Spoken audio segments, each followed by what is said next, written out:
Hello, hello, hello, hello, hello. Hi, Dave. G'day, how are you? How's everyone?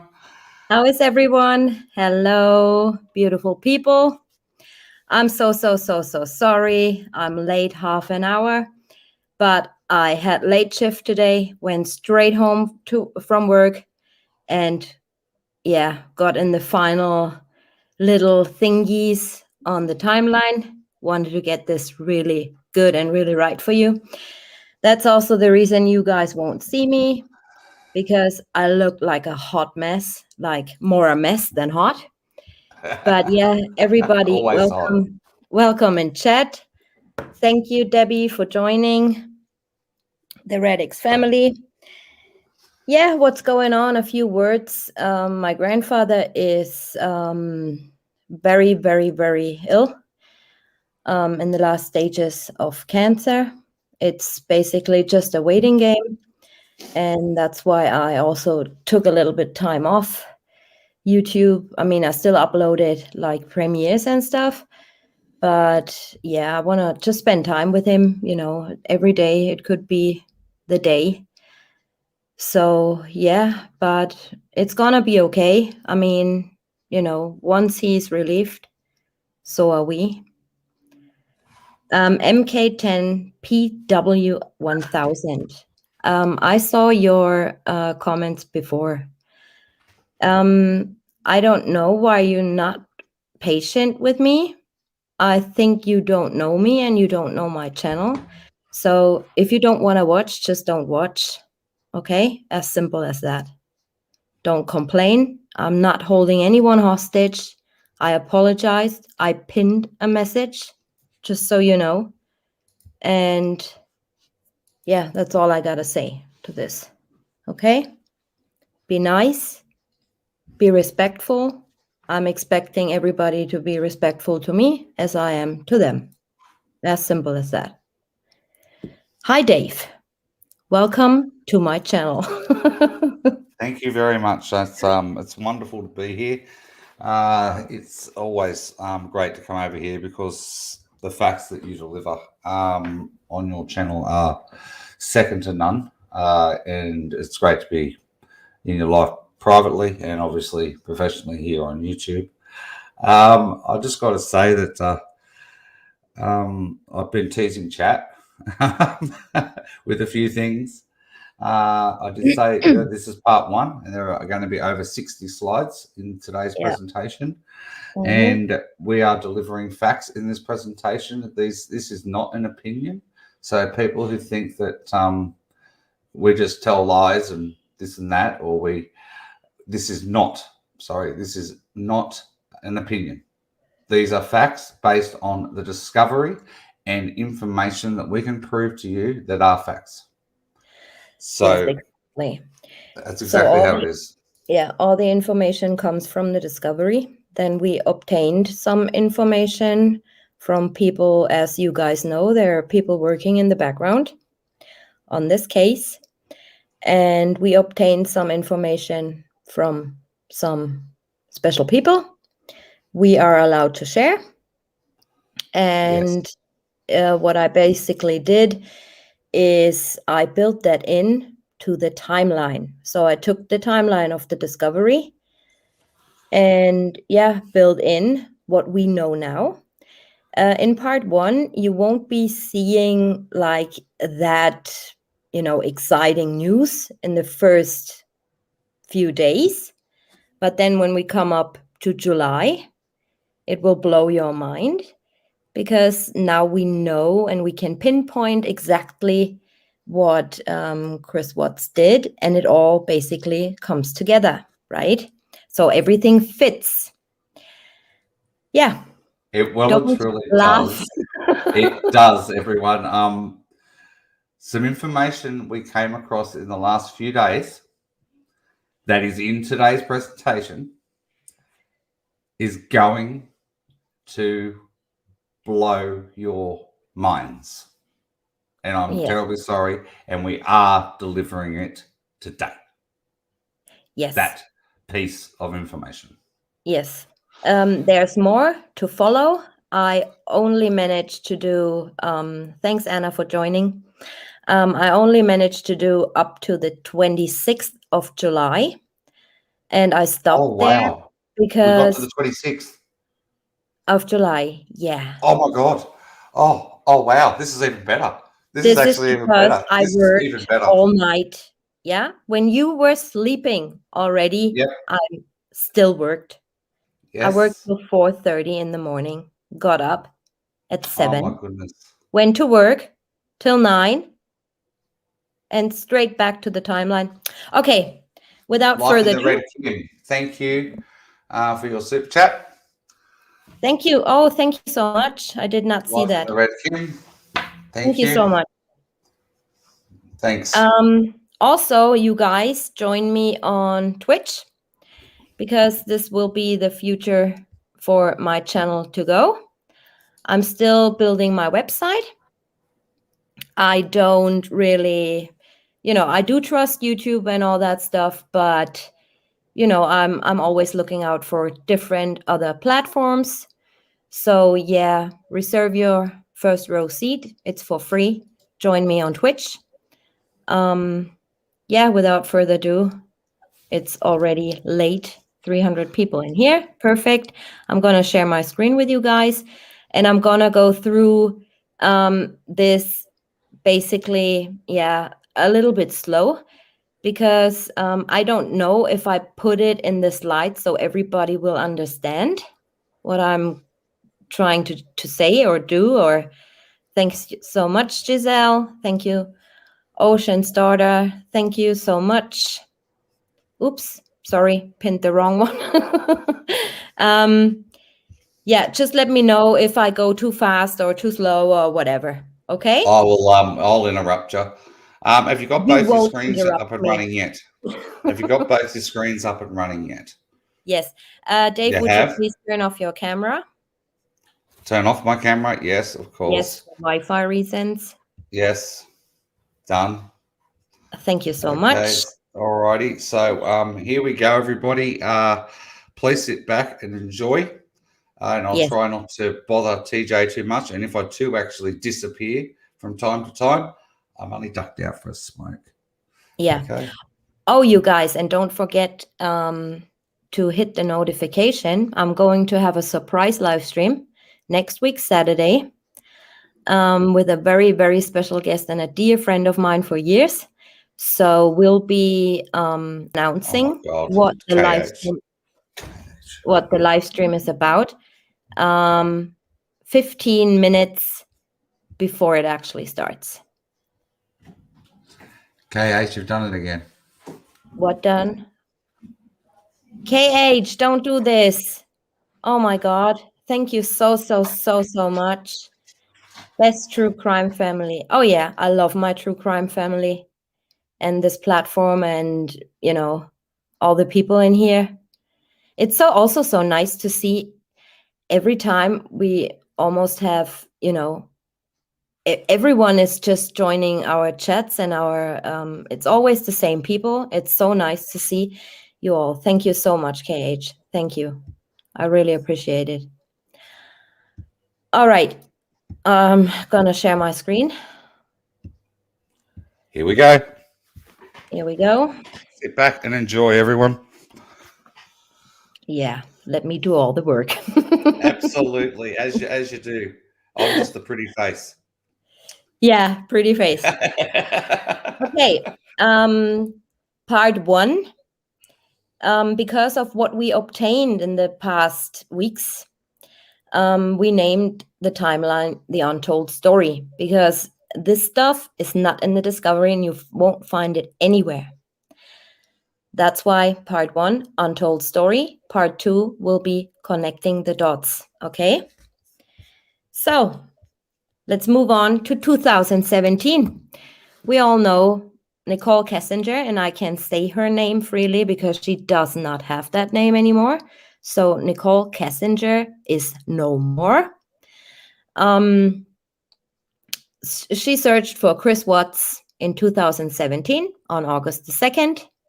September the 1st, She searched for Shanann Watts. Nobody knows why. We have a slight suspicion, but can't say yet.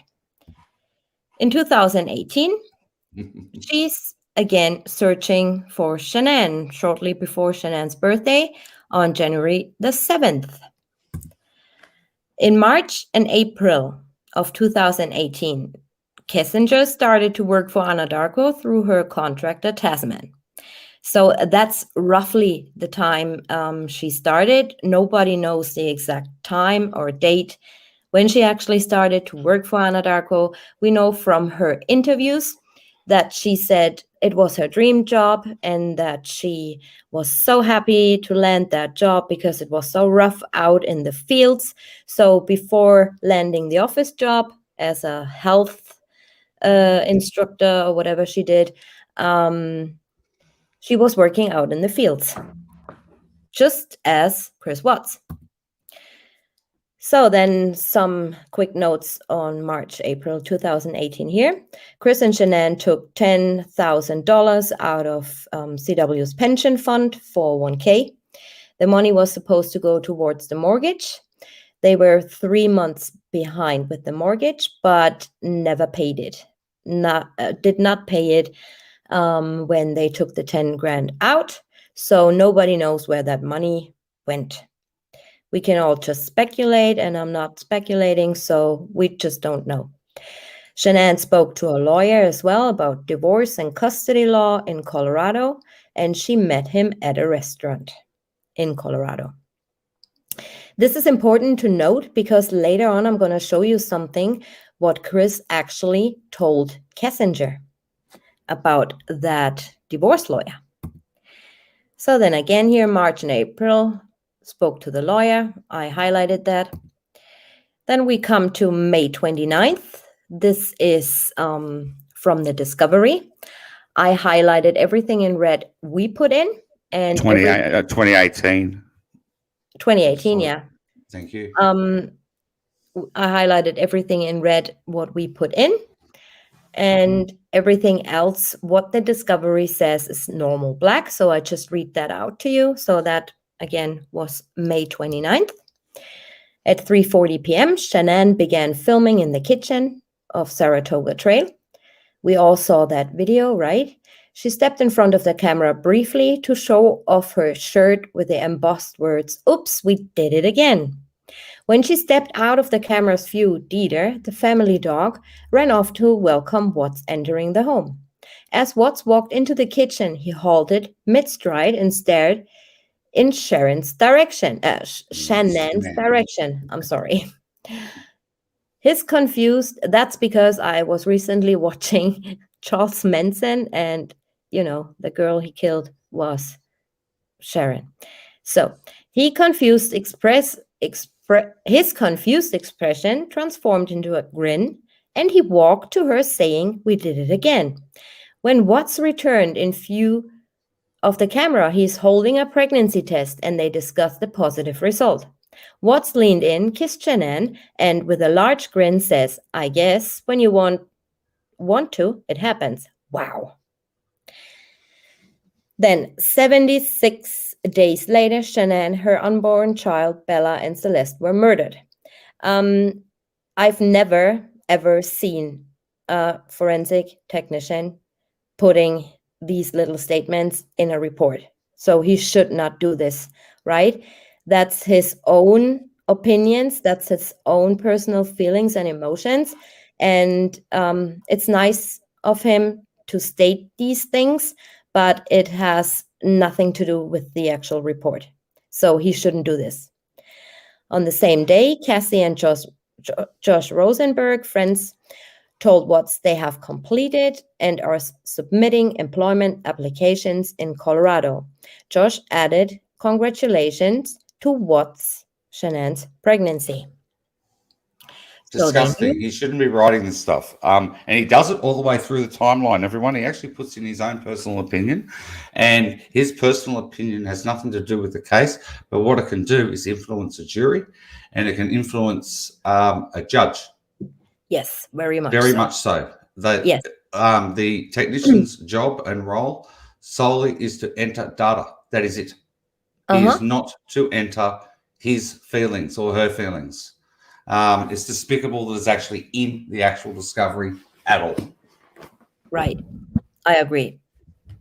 So then we come to June 5th because, May 29th, and between May 29th and June 5th, nothing really happens. So Kissinger sent her work-related email to a group of operators. Those emails I did not put in because you guys saw them in my documentary already, just to save time. But we all know what I mean, right?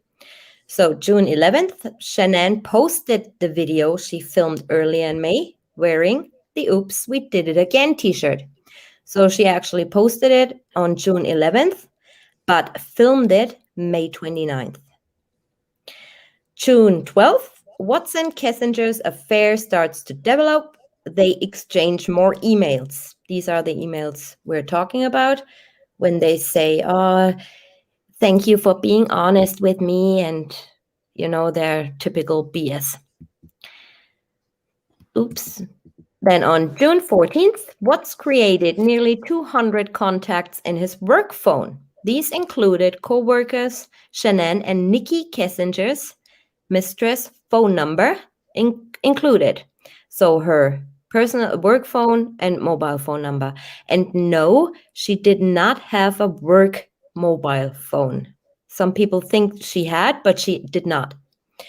On this day, Shanann posted Bella singing My Daddy is a Hero and posts about her love for Chris. On June 17th, Watts told Tony Brown, co-worker, thanks again for covering this weekend. Last weekend with the kids meant a lot. I owe you one. And he actually did that quite a lot, asking Tony Brown to cover for him.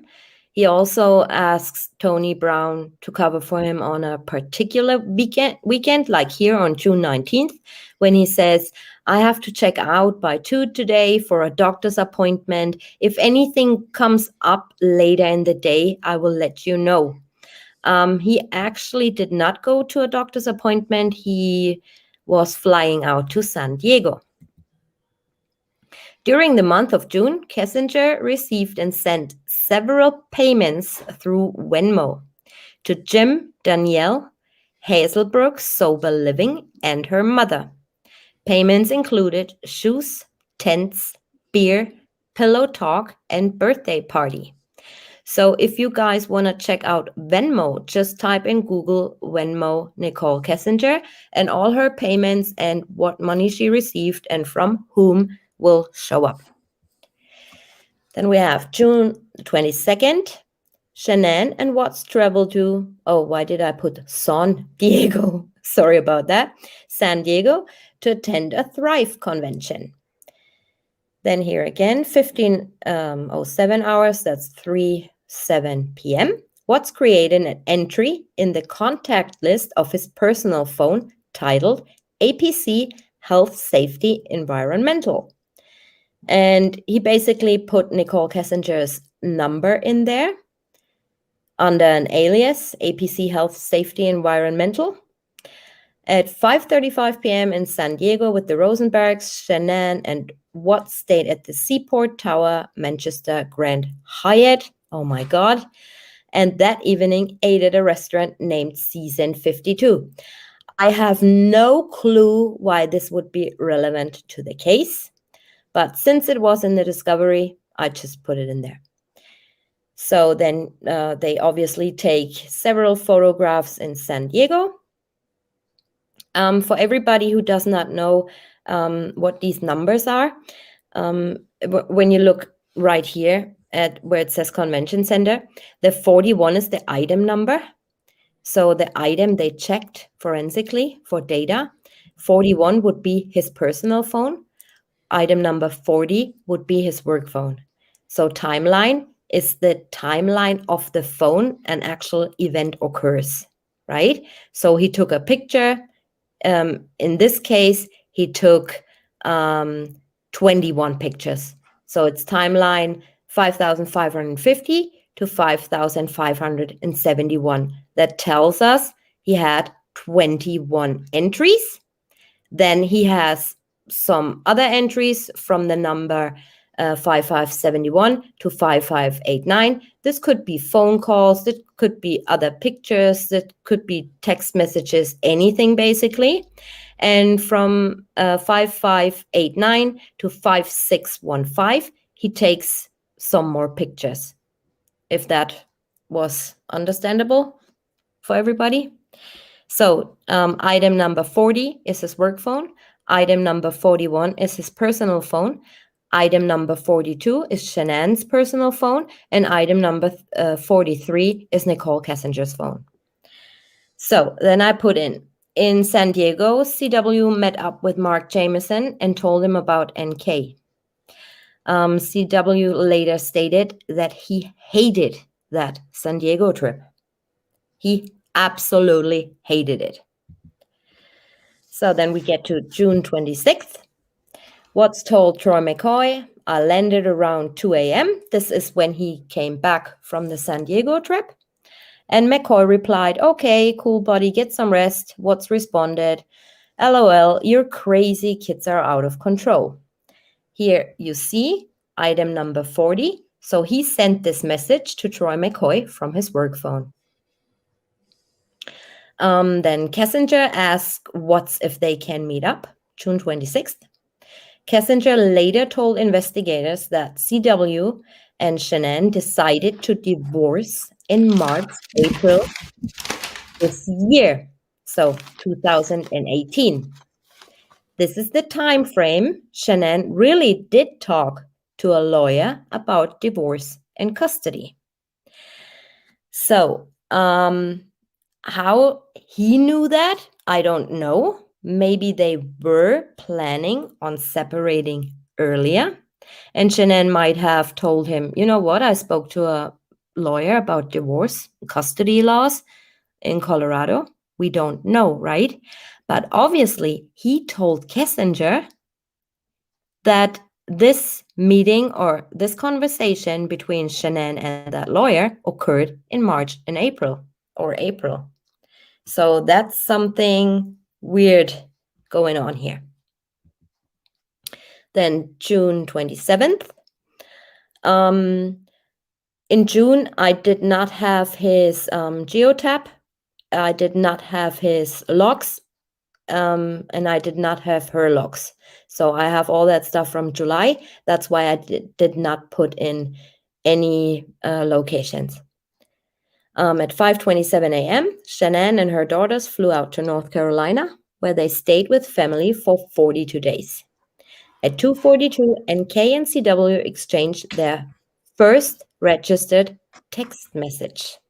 So the first registered message between them two on their phones that was recovered, right? We don't know if they deleted previous text messages or whatever, but this was, according to the forensic technician, the first text they ever exchanged, which I doubt. That night, CW brought 2 boxes of condoms over to NK, and she checked the date on them because one box was already open and she counted how many condoms were missing. And on the other one, she also checked the date so she could calculate back on where they were bought. So you see her twisted kind of, I don't know, distrust, or why she did that. I don't know. But yeah, she did it. So June 29th, NK left for her birthday camping trip with friends. And this is, you can clearly see that in her Venmo payments when she gets paid and her mom buys her shoes and stuff like that. On June the 30th, Watts searched the internet for information on tickets to Bandimere Speedway. This is where they were planning to go when she comes back. So then we have July the 3rd. She's returning from her trip, and CW wrote her the birthday card we all saw in the Discovery. You know, Nikki, you're so good, you're so nice, you're so this, you're so that. Yeah, he had to Google it actually. So then we come to July the 4th. Important day. Important day, and I have a lot read in there. For some reason, on these important days, the discovery states very, very little. So, I had to pull information on my own. I know July the 4th was an important date because she visited him, right? The first time. So why they don't state that in the discovery, I don't know. So after CW had spent the night from the 3rd to the 4th at NK's, he woke up to 10 missed calls from Shanann. While NK was in the shower, he went outside and called Shanann back. 8:56 hours. So 8:56 a.m. Watts called Shanann and held a 19-minute conversation. And this phone call is registered in her phone. You see that? And the timeline number is a huge figure. Yes. It is a huge number. Yeah, she did all her business with her phone. So so it's her phone, but it's not Chris calling her. Sorry? It can't be Chris calling Shanann. Yes, it can. Because it's the wrong item number. No, it can. That's her item number, and it's her timeline number. So what could have happened is that he deleted this call, right? Or and it showed up on hers. Yeah, they pulled the information from her phone that he called her. Okay. So they're 19 minutes on the phone. In this conversation, Shanann asked him where he has been, and he told her he was sleeping. Well, he did not really lie, did he? Because he was sleeping, just not at home. That's right. According to CW, Shanann was pissed and hung up on him. So I don't think that was the truth, because to hold a 19-minute conversation telling her only, oh, I've been asleep, she was pissed and hung up on him, I don't buy that. So there must have been something else going on in that conversation. After this conversation with Shanann, CW told NK that he had to go. NK asked him if he would come back, and he told her that he would not. Kessinger was pissed and told CW that she felt like she was always going to be the second fiddle. Watts told her that just because he had to go doesn't mean she had to step back. NK told Chris she Googled if mistresses could have a relationship with a married man. She also told him that it would be better if they did not see each other again for the rest of the day. So she is Googling if mistresses could have a relationship with a married man. I thought she thought he was in a divorce. Yeah, there you go. Later on that day, NK went to the Watts house for the first time. They were creating a healthy eating plan and mixed protein shakes.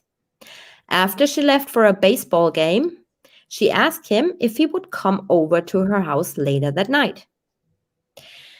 And now something happens. The forensic technician, as you see here in black, states at 10:44, Watts watched the Independence Day fireworks with Nick and Amanda Thayer. Oh, I don't know what I did here.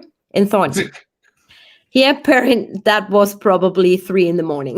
Yes, no doubt. Okay, no doubt.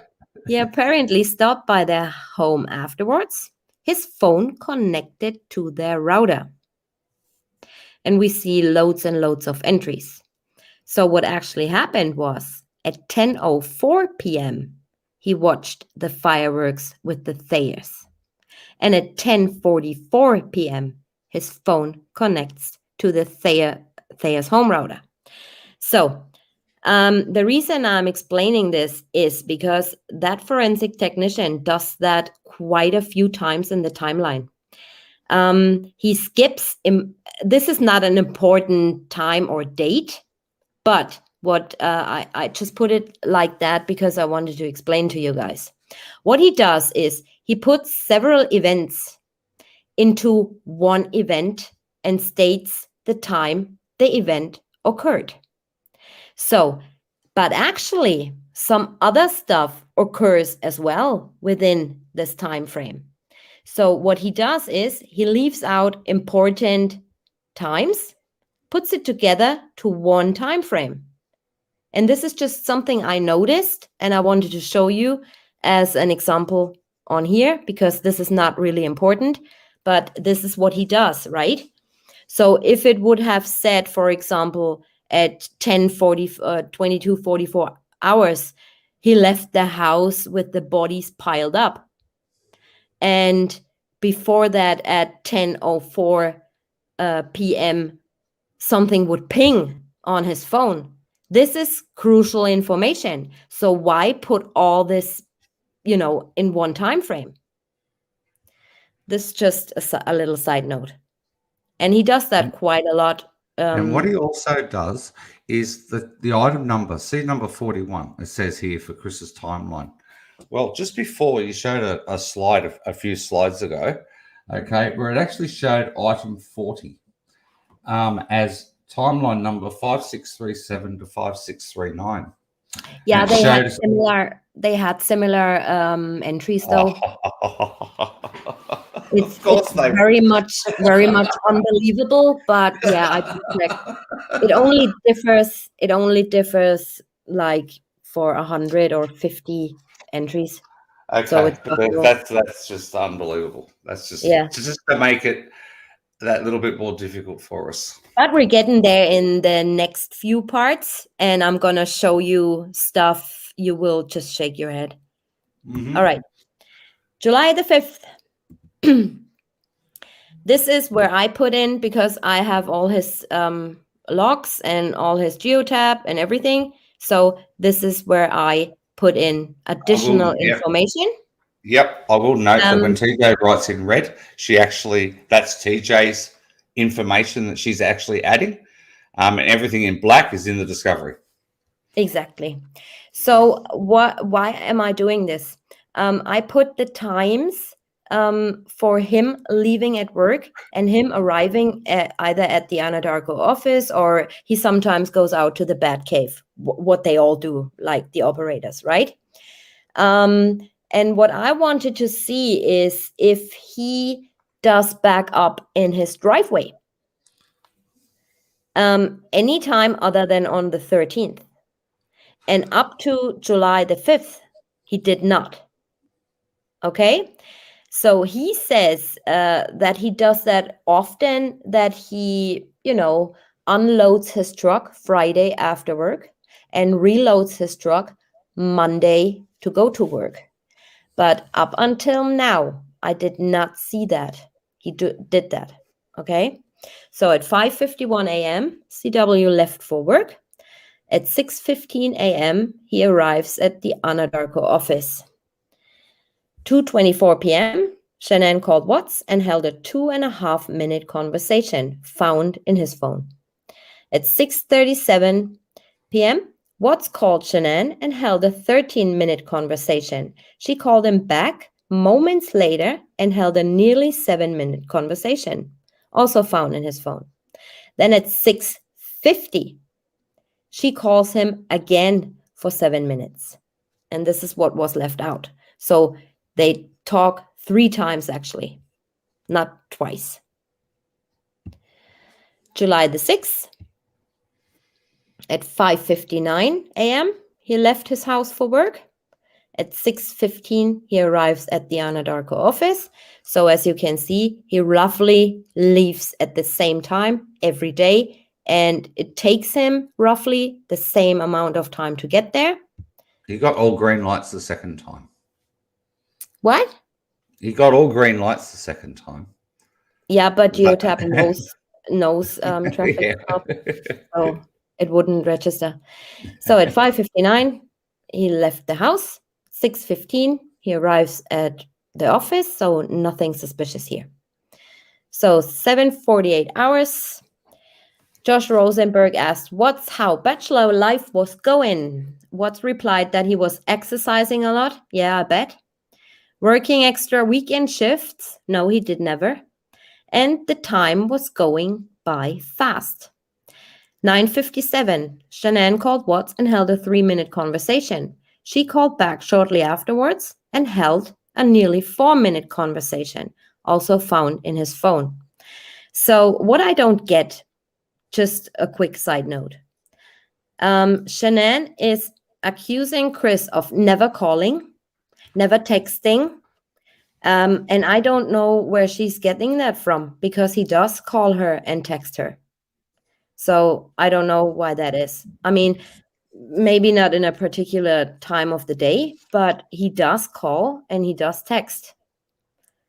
So 3:25 p.m., he arrives at home. 3:51, Watts called Shanann again. 3:51 again, Shanann called Watts. So basically what happened here is he called her and it went to voicemail, or she didn't hear it or whatever. So she immediately in that minute calls him back. 6:35, Watts called Shanann and they held a nearly 8-minute conversation. At 6:52, after Shanann told Watts to call Vivint before I flip, Watts advised they are sending a sensor for the garage door. I tried moving it like they said, but it didn't work. So his sensor was broken on the garage door. July the 7th. And what you also notice here, you guys, comes Nutgate. You see a change of behavior. Here, he calls her all the time. He texts her all the time. They have conversations together. Once Nutgate comes, this drastically changes. So on the 7th at 12:09 a.m., Kessinger called Watts and held a nearly 2-minute conversation. The first call between the two found in his phone. So he must have deleted the other one. At 5 a.m., Shanann called Watts and they held a 5-minute conversation. At 5:49, Shanann called Watts and they held a 3-minute conversation. Then nothing happens until 7 p.m. According to Kessinger, they went to the IMAX to watch Jurassic Park, but missed the show. At 7:19, Watts' phone connected to with a router at the Rusty Bucker restaurant, also found in his personal phone. At 6:01, I messed that up here, sorry. Watts' phone logged coordinates at the Orchard Town Center in Westminster. Rusty Bucket, and his location is at the Orchard Parkway. At 6:44, Watts' phone connected with the router at the Crushed Red restaurant. I confirmed one is located at 14 blah blah blah. So at 9 p.m., because they missed the Jurassic Park show, they just decided to sit on a bench and talk for 2 hours. Interesting. That's what newly in love couples do, don't they, Dave? Oh, apparently. Mm-hmm.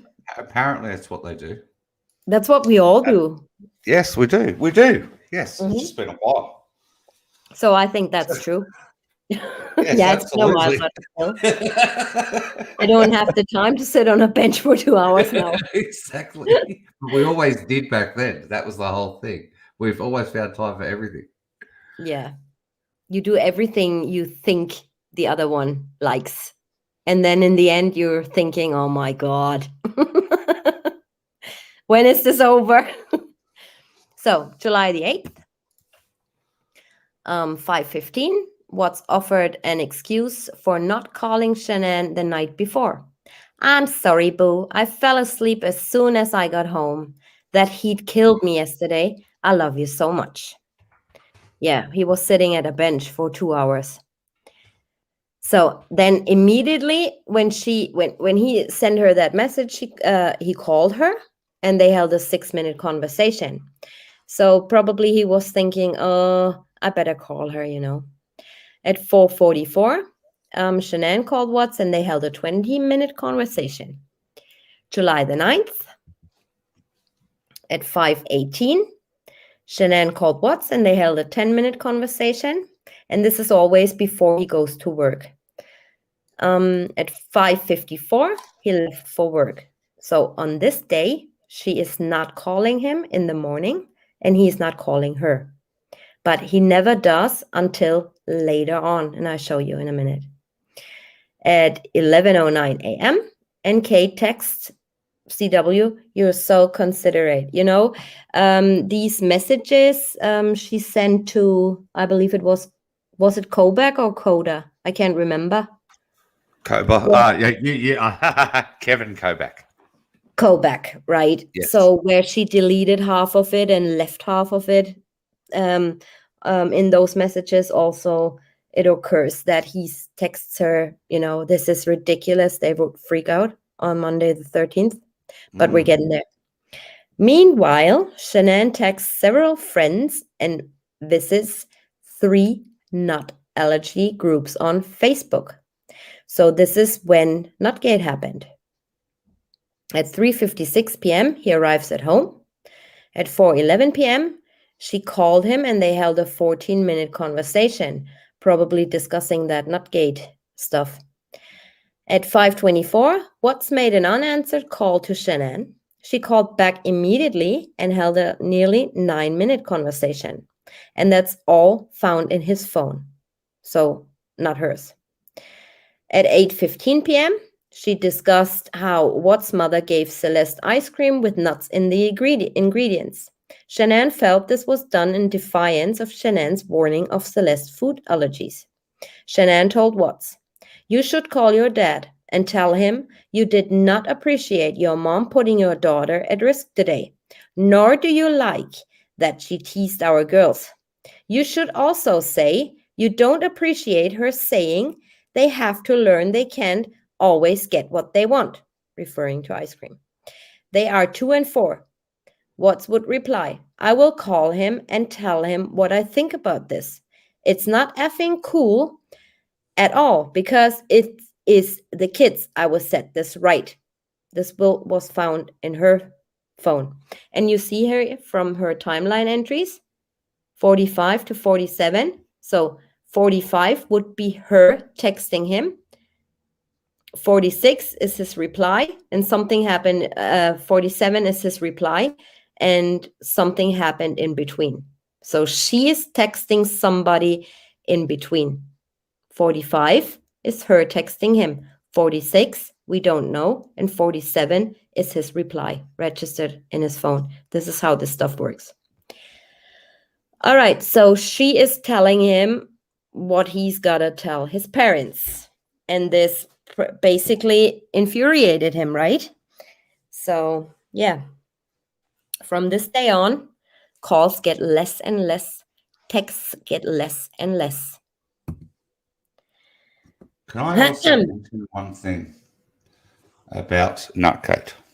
I just want people to understand some other occurrences that actually happened with the Watts family that we have information that we've obtained. Okay. The children went trick-or-treating the year before.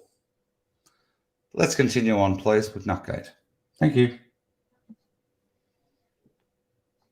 Are you finished? I certainly am. Okay. So this is where it gets interesting. And this is part of what we have obtained. So as we all know, on July the 9th, Nutgate happened, right? And as we all know also, Chris rather paid with Anadarko gift cards. So those gift cards were actually not gift cards. They were prepaid Visa cards with an expiry date on it. So what he could do, he could put money on those cards, right? People think that, he got those cards from Anadarko. Yes, that's right. But Anadarko did not put any money on them. he did, right? So it's not actually a gift card. It's like little Visa cards where you could put money. They are not connected to your bank account, but you have actually a website where you can check what's still on them left, how much money is still on them left. And this is what he did.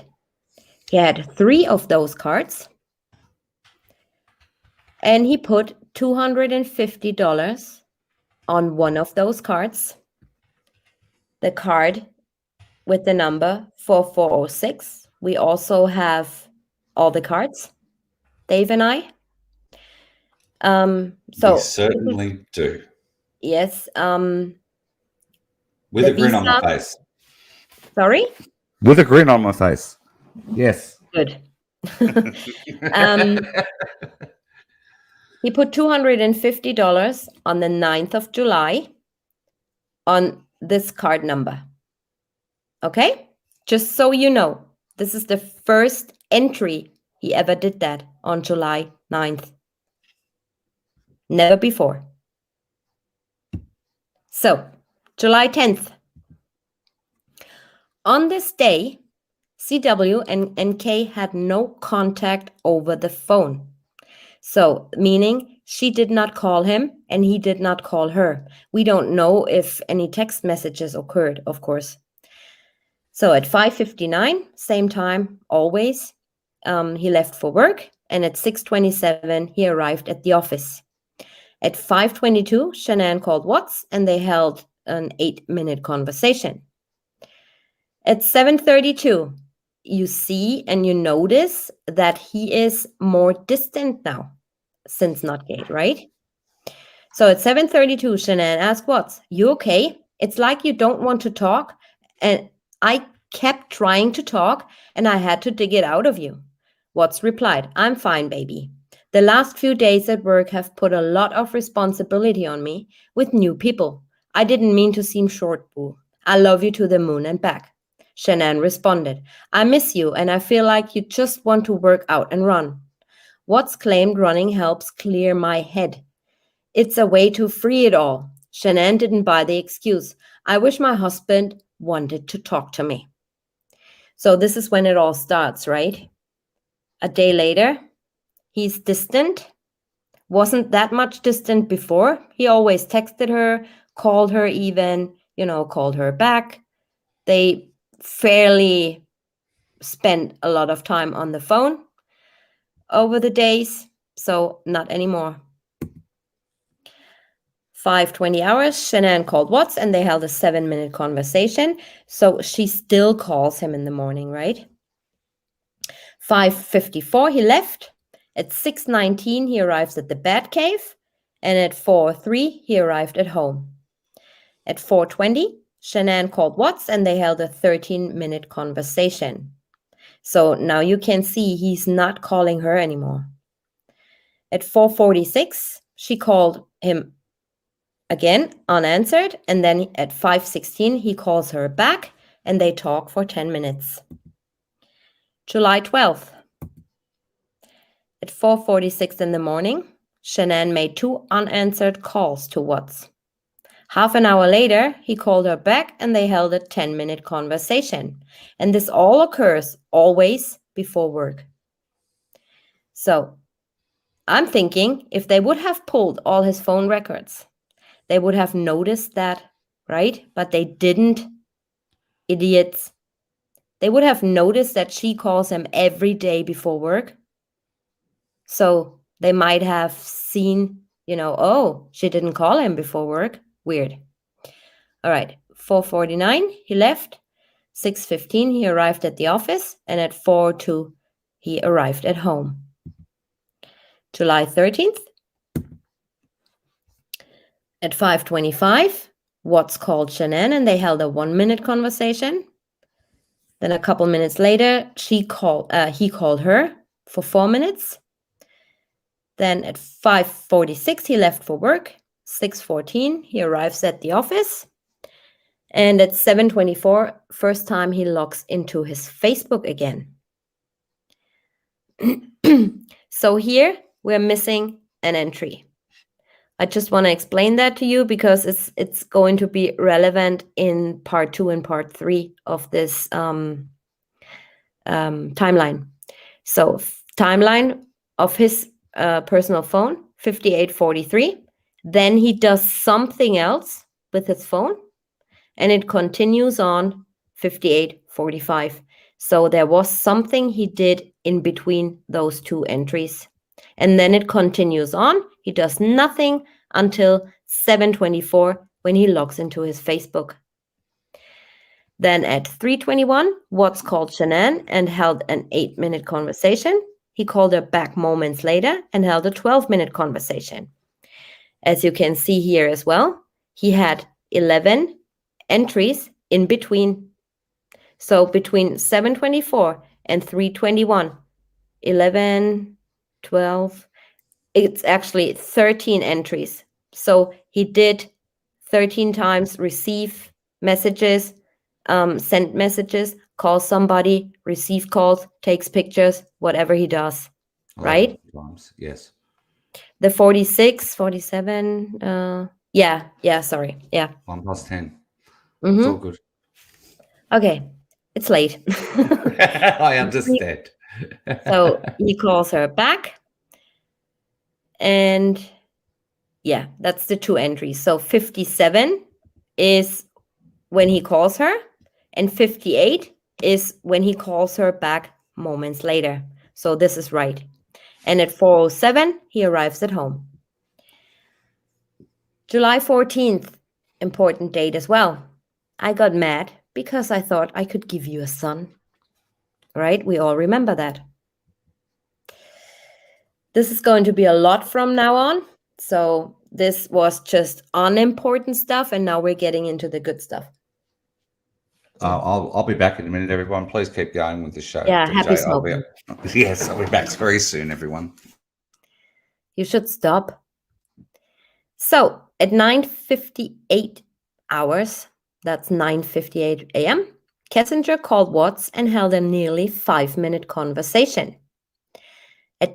From 10:56 to 11:38, Watts took photographs of assorted vehicles at the Shelby American Collection. At 12:46 to 1:08, Shanann called him 4 times and he did not answer. At 1:25, Watts searched the internet for 24 Carrot Bistro and the restaurant's menu, and the technician confirmed this restaurant is located at 578 Brick Street in Erie. Then at 2:36 to 3:27, Shanann continued to make unanswered calls to Watts. So he has no care in the world now, right? So then from 3:37, Kessinger called Watts and they held a nearly 5-minute conversation. So as you can see here, he completely, totally ignores Shanann. But as soon as Kessinger calls him, he picks up. At 4:02, Kessinger calls Watts again, and they held a 43-minute conversation. At 4:25 to 5:23, during that call, and just afterwards, Shanann made 4 more unanswered calls to Watts. Then at 3:21, Watts called Shanann, and they held an 8-minute conversation. Oh, this is wrong. I'm sorry, you guys. This is wrong. This is a day before. I don't know why I mixed that up. Sorry. So discard that. Then at 10:19, he logs into his Facebook, and Watts at 1:17, Watts answered her 5th call, a 1.5-minute conversation.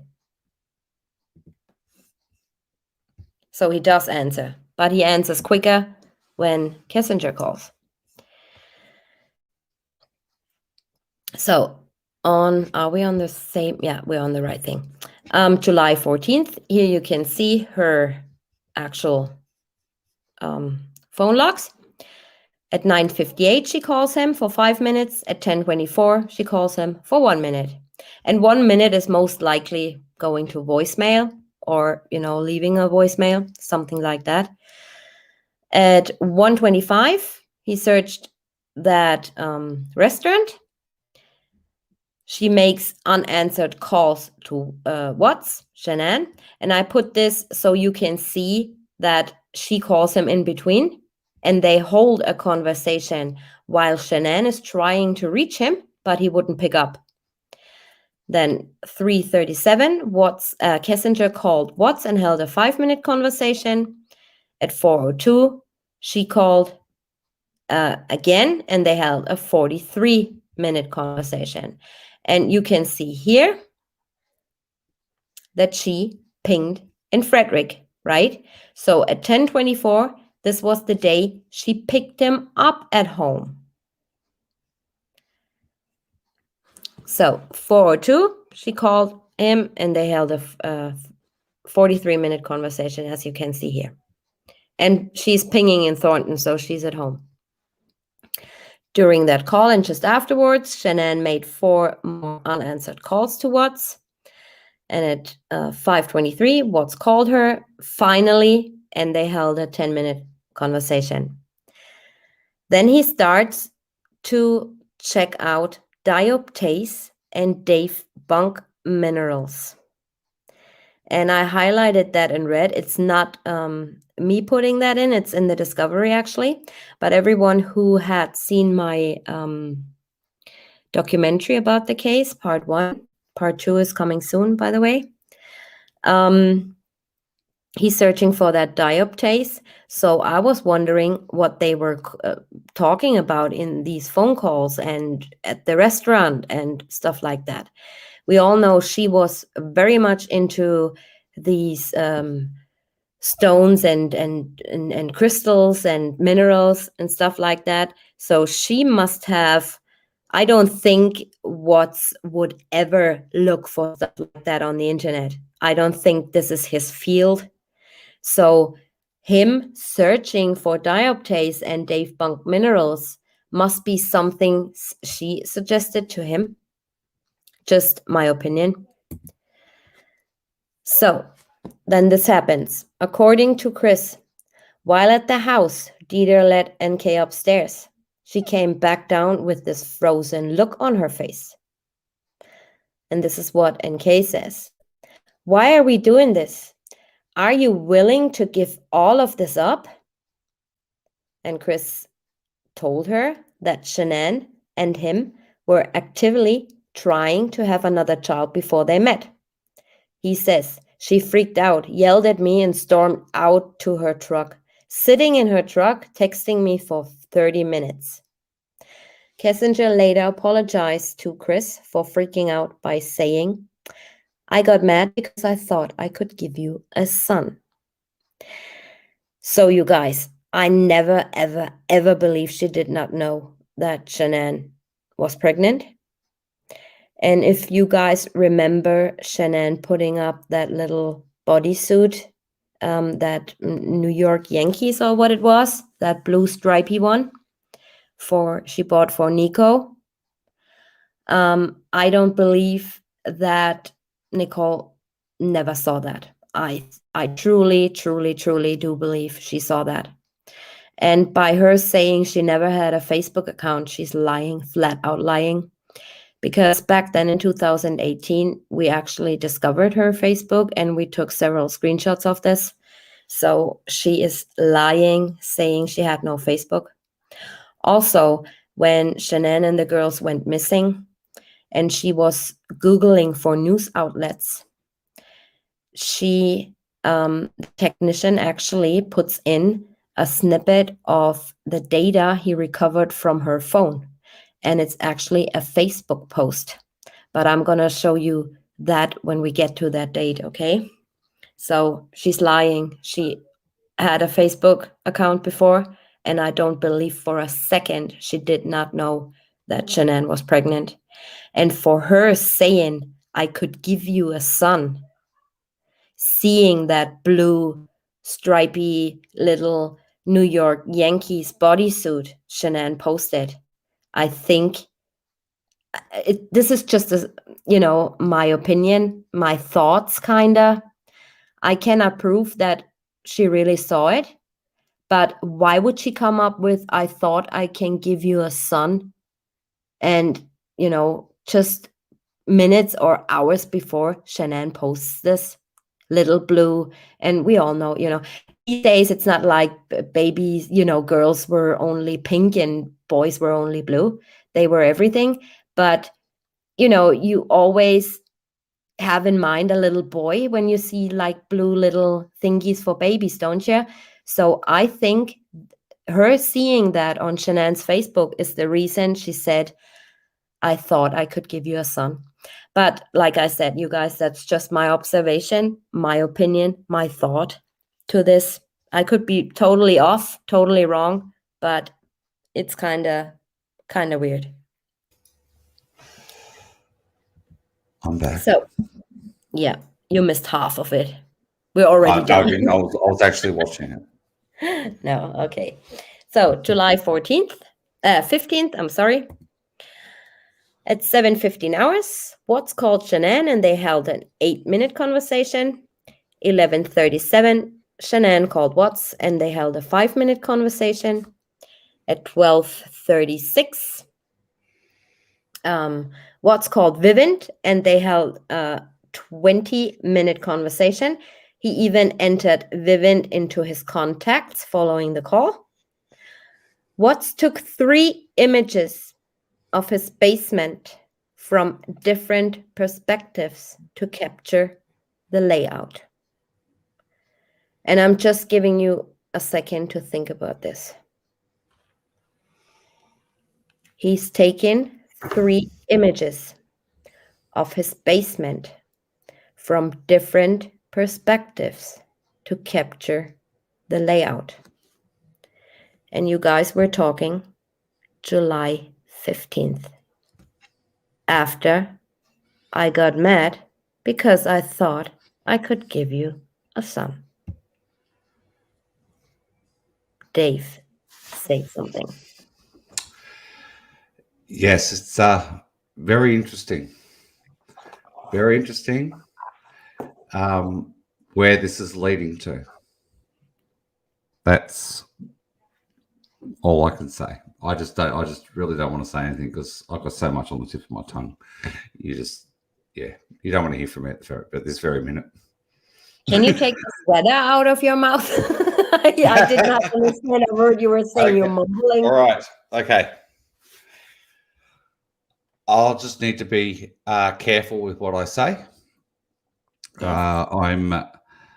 I'm looking forward to us moving along. This will all become extremely relevant, and I don't really want to actually spoil the party just yet. No, or I have to kick you off StreamYard. Absolutely, and block me. No, I wouldn't block you. Okay, so everybody, I hope everybody's getting the picture. Things are actually in play. A plan has begun. Yeah. A plan has begun. Okay.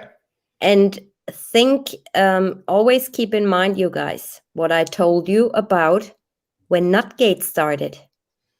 Everything changed. Everything changed. Okay, so he takes 3 pictures of his basement from different perspectives to capture the layout. Okay? At 4:19, Shanann called Watts and they held a 6-minute conversation.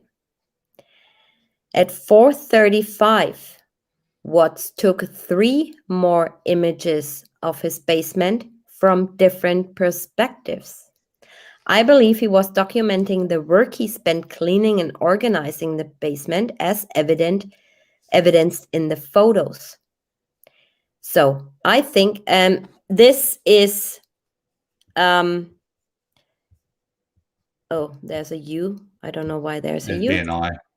Yeah. This you just can skip because this again is his personal opinion. Yeah, I believe. And it does not matter at all. Yeah. But it can actually, if this went to court, a jury would be reading that as though it's fact. Yeah, a Yeah. jury would be reading, oh, yeah, it could be that he cleaned his basement, So everything he does over here is not relevant anymore because he's just cleaning his basement.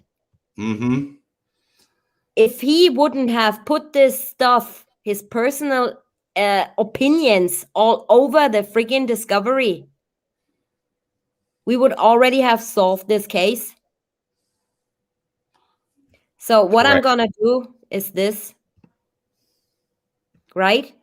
Doesn't matter at all. Correct. At all.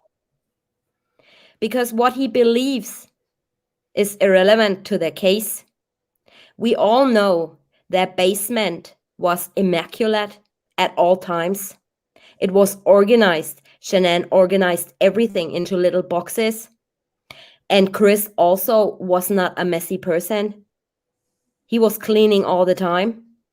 So for the technician to say he did actually document his cleaning process is absolutely BS, because it was clean in the first place.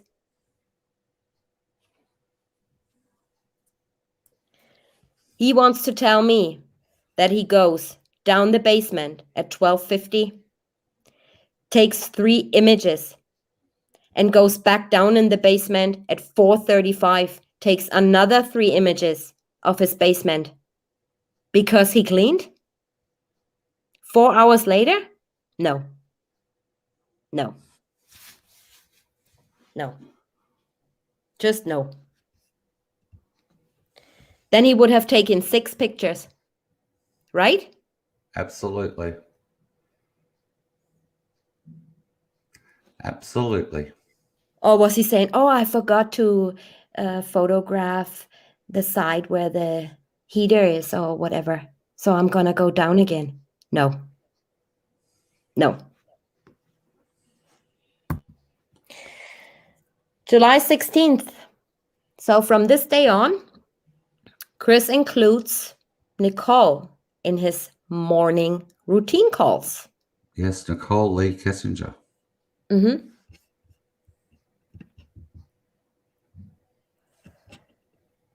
So, July 16th at 5:01 a.m., she calls him, pinging in Thornton.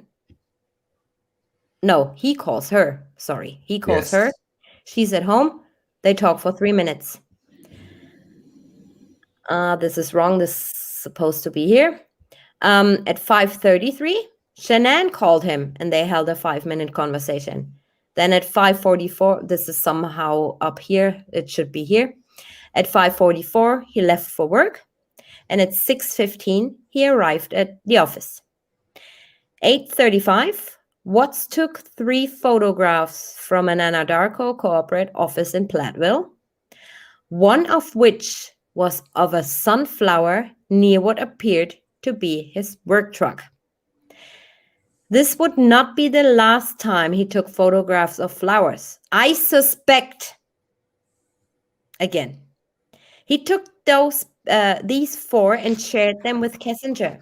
She has an affinity with flora and had a wide assortment of flowers pictures in her phone. I suspect, you know what we're gonna do, guys? With I suspect and I do this and I do that and I think and I believe? Here. This. Not relevant. Correct. So I checked on his geotab if that's true, because I have to question this technician. I really, truly do. I question him, especially if you see what I found on his phone too in part 2 or 3. I checked and it's right. He was at the Anadarko office and he did take these pictures there because his geotab says he was there. So it's true. So from 12:26 to 12:28, he's again looking for Dave Bunk minerals. At 1:01 p.m., Kissinger calls a Toyota dealer in Longmont. 20 minutes later, she receives an appointment reminder of the Toyota dealer in Longmont. So the number calls back. And this is what they do. When you make an appointment, you get a message or a little phone call, and they tell you what time are you scheduled to go in. So at 1:29 to 1:33, Watts searched Google on topics like touch-up paint bottles Toyota, Toyota dealership Highway 85, and Toyota dealership Brighton. Kissinger owned a Toyota. Why didn't the technician, right? He puts everything in detail, even his own opinions. So why isn't he giving us the color of her Toyota? Ever thought about that? The Forerunner that she actually, when she actually mentions her Forerunner in one of her interviews, the way she says it is it's like she's embarrassed she has it. The way she actually comes across with saying she's got it. But it's also her way of saying, I don't have it for much longer. It's pretty much gone. She owned a Toyota Forerunner, everybody. Tim Smith, you don't need to watch. And, let people just do what they want to do and let them watch what they want to watch. Nobody tells you which channels to watch or what you actually should watch on YouTube. As simple as that. There's quite a lot of people in chat today that are actually in their mother's basements. It's actually very interesting. It's quite good to watch. Anyway, keep going. Doesn't matter to me because I don't really care. You have wonderful mods. I do what I do, and I am who I am.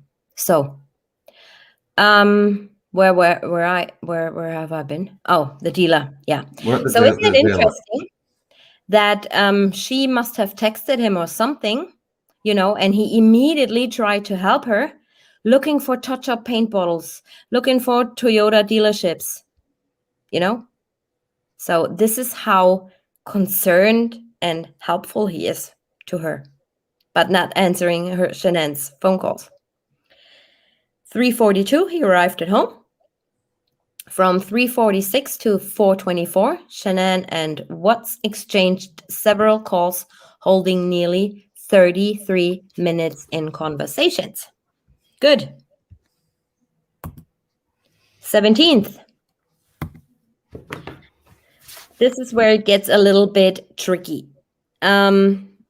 I did that in a hurry, and I hope I can explain it to you guys so everybody will understand. Okay, I just start. On July 17th at 5:01 a.m., he calls her for 2 minutes. He does that from now on every day. Either he calls her or she calls him before work. Can I remind you? Sorry, what? Everyone. These little blue and yellow things are actually the phone logs from out of the Discovery that were taken out of the Discovery. Yeah, it's no longer in the Discovery. No longer in the Discovery. They are online. I obtained them online too because I lost my screenshots. Yes. I will not tell you where. Yep. Google them. They are there. And the reason I blacked some stuff out is because they are basically out of the Discovery and not publicly available anymore. They are on the internet, but not like officially publicly available. And that's why I black out phone numbers. Yes. Right? If you're interested in who she called, who that is, look for yourself. You're not getting it from my channel. Yep, absolutely. Right. And the items in blue are Chris and her talking, and the items in yellow are Jim and Kay talking. Yeah, exactly. Okay. And what's also to be noted, I didn't put that in because I felt like everybody knows that already. But when she calls Watts or vice versa, he calls her, she immediately afterwards calls Jim, always. Either immediately afterwards or within 5 minutes. She does that all the time. All Correct. the time. So at 5:22, Shanann calls him. They talk for 5 minutes. At 5:51, he left for work. At 6:16 a.m., he arrived at the Anadarko office. And then he does some weird stuff. He does some really, really weird stuff. So what he does is he goes to the office. Oh, no, that was later. Sorry.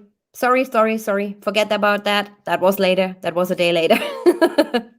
So he's taken from 10:12 to 11:46.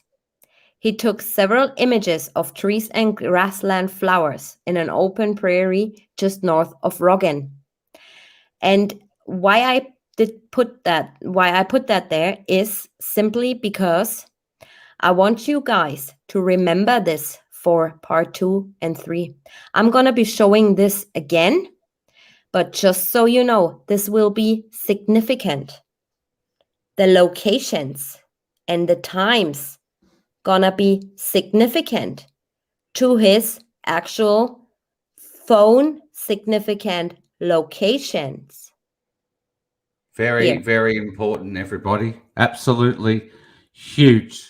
Okay. Yes. This little bit of information. This is something we've actually covered, but now we're actually showing it, how it actually truly makes sense, what Tanya has actually covered. And we're showing this for a particular reason today, because come later on in part 2 or 3, this is going to be huge. Yes. No worries, you guys. I'm going to be showing that again, but I just want you to see that because it's significant when we go over his significant iPhone locations. So he's been here at Survey, on the 17th of July. He's going Correct. to the Survey site. He's going to the 629, the 1029, the 1129, and the 719. They're all within walking distance, all of them. So what he does, he is taking several pictures, and you can see here, he's taking a lot of pictures. With his personal phone. With his personal phone Mm-hmm. at Survey. Yes, correct. Do you notice how it all comes together? Right? So he's taken 1.5 hours to take all these pictures at 4 different Survey sites. Think about the basement photos, everybody, and now we're thinking about the Survey photos. Mm-hmm. So he took pictures of his basement. He went to Survey. He took pictures there. So everything will come together, I promise you, in the end. Just watch part 2 and 3 as well. So at 3:10 to 3:28, he stops at the Safeway parking lot in Fort Lupton for 18 minutes. And now check out where our friend Nicole Kessinger pings. At the Safeway car park. At the Safeway parking lot in Fort Lupton. Mm-hmm. We all got to remember, everybody, August the 10th. Just go ahead in your brains right for a second and think about August the 10th. And right now, everybody, think about where they are together right this very minute on July the 17th. The same day that Chris has taken all the photos at Survey, and the day before, he took all the photographs in... Just excuse me 1 second, please. The basement. Yep, in the basement. So is it all starting to make a little bit of sense to people now?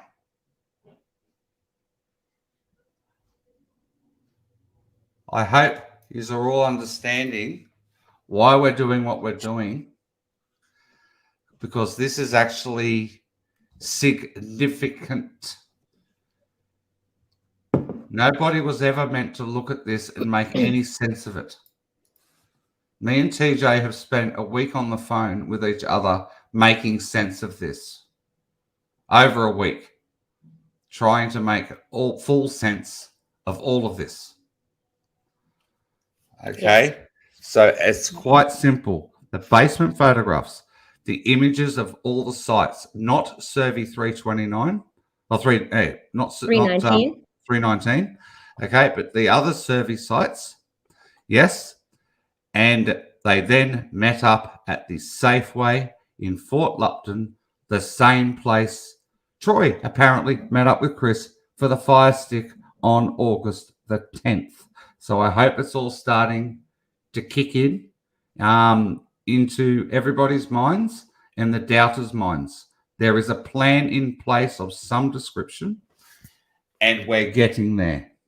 Okay? Yes. So great work, Tanya. Thank you. Great work. So, she pings, right, in Fort Lupton, calling Jim. So 3 minutes before he arrives there, she's already there. She's already there. Mhm. And some people are saying, she could have been on her way home and, going through. No. No. Because on this day, she already been at home and went back. Okay? Yeah. No So one does full days at Anadarko. They all leave early. Everyone needs to remember. Everyone leaves work early, either at lunchtime or whenever they some please. don't clock in and some don't clock out. Some don't even clock in and some don't Some even work clock 24 out. hours. Yeah, exactly If right. I don't So, clock in or clock out at work, you know what? My boss is ripping me a new one. Because the clock is ticking like 24 hours and he tells me then, are you working 27 hours a day? It's like that, Well, I am actually, because I go home, I don't sleep, and I work on the what's case. Especially with the yeah, me too. Especially with the health and safety work laws we have here in Germany. It's like crazy. It's really, really crazy. You cannot, do a minute over the time you are scheduled to by law. It's crazy. However, doesn't matter. What I wanted you guys to know, when you look at the times, right? She calls Jim at 3:07 p.m. and Watts is arriving 3 minutes later. She is on the phone with Jim while Watts is there. Okay? Keep that in mind. Keep that in mind. Just saying. Gets better, everyone. Just saying. Just saying. Okay? Sorry, but as I said, today's show is about facts, not opinions. Hold on a second.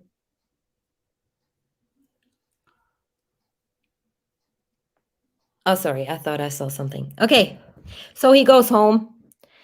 And at 4:37, he takes a photograph of his new work boots, identical to those found in the Lexus during the search.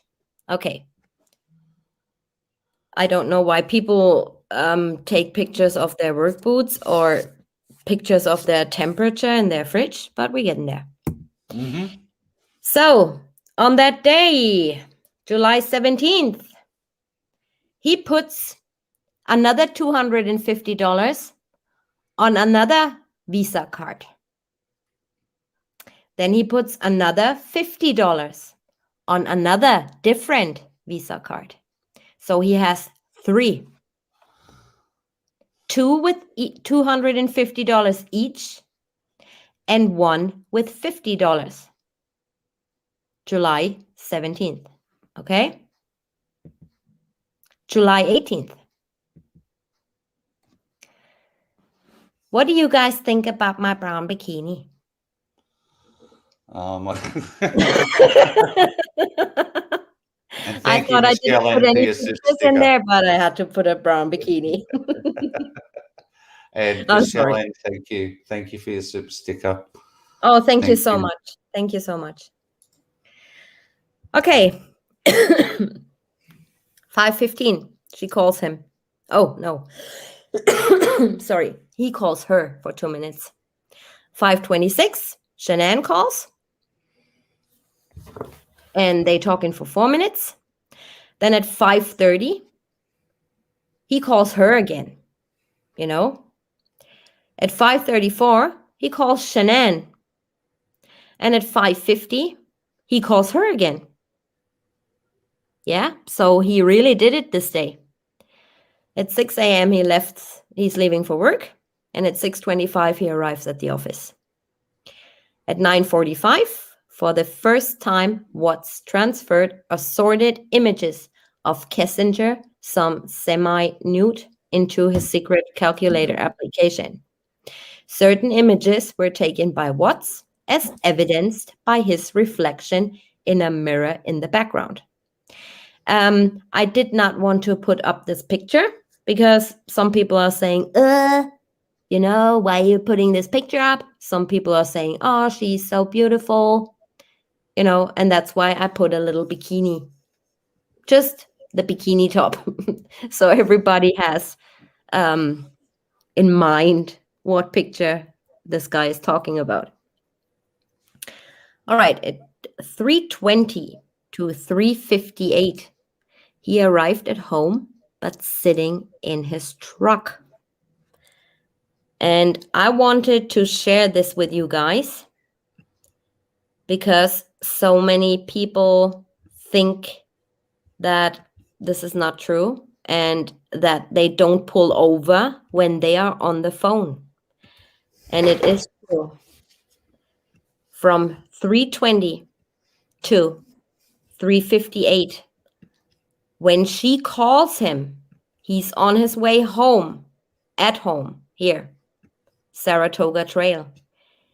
He pulls over and stays in the truck during the phone call. So geotab would not log a phone call and therefore a break of rules. Okay? Gonna make this smaller just so you guys have seen it. Okay? So from 3:20 to 3:58, he arrives at home, but sits in his truck. And she calls him at 3:21 for 24 minutes. Yeah, she calls him. The reason He calls her. Sorry, he calls her. And then at 3:44, her pinging in Longmont, she calls him for another 14 minutes. Oh, okay. Can I please? I need to interrupt you. I just received a very important message. Yes. A very important message from somebody very important. Dave, the cards are reward cards. They can't be reloaded. The amount on them is what he received for something he did at work. They can't be loaded. They are gifts from work. They are loaded from work for some work for a reward at work. They can't be loaded, but why is he going to his prepaid center and calls his bank and check? I would imagine to check the balance. I would imagine to check the balance to see if it went through. I would imagine that's what he would be doing.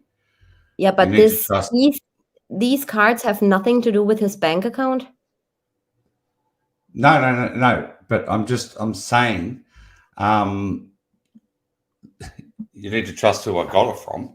That piece of information. Okay, so you need to. It's the person. Okay. Yes. All right. Okay, I understand. Sorry to interrupt. Okay, so he cannot. It's okay. That's good that you interrupt because then I would have, told BS. So he's not uploading his card. He gets that money from Anadarko, right? Correct. That is correct. 100%. So it's actually a gift card, like they put money on there for something special he did at work, like a reward. Yes. Yeah, as I read it to you, that is correct. Yeah. It is a reward card. He can use this card as a Visa, right? Is that right? It's a That is Visa, correct. basically. That's correct. You can use it A as a credit or prepaid. debit card, either way. Right. Okay. So he has 3 of them. Okay. Correct. Right. I understand.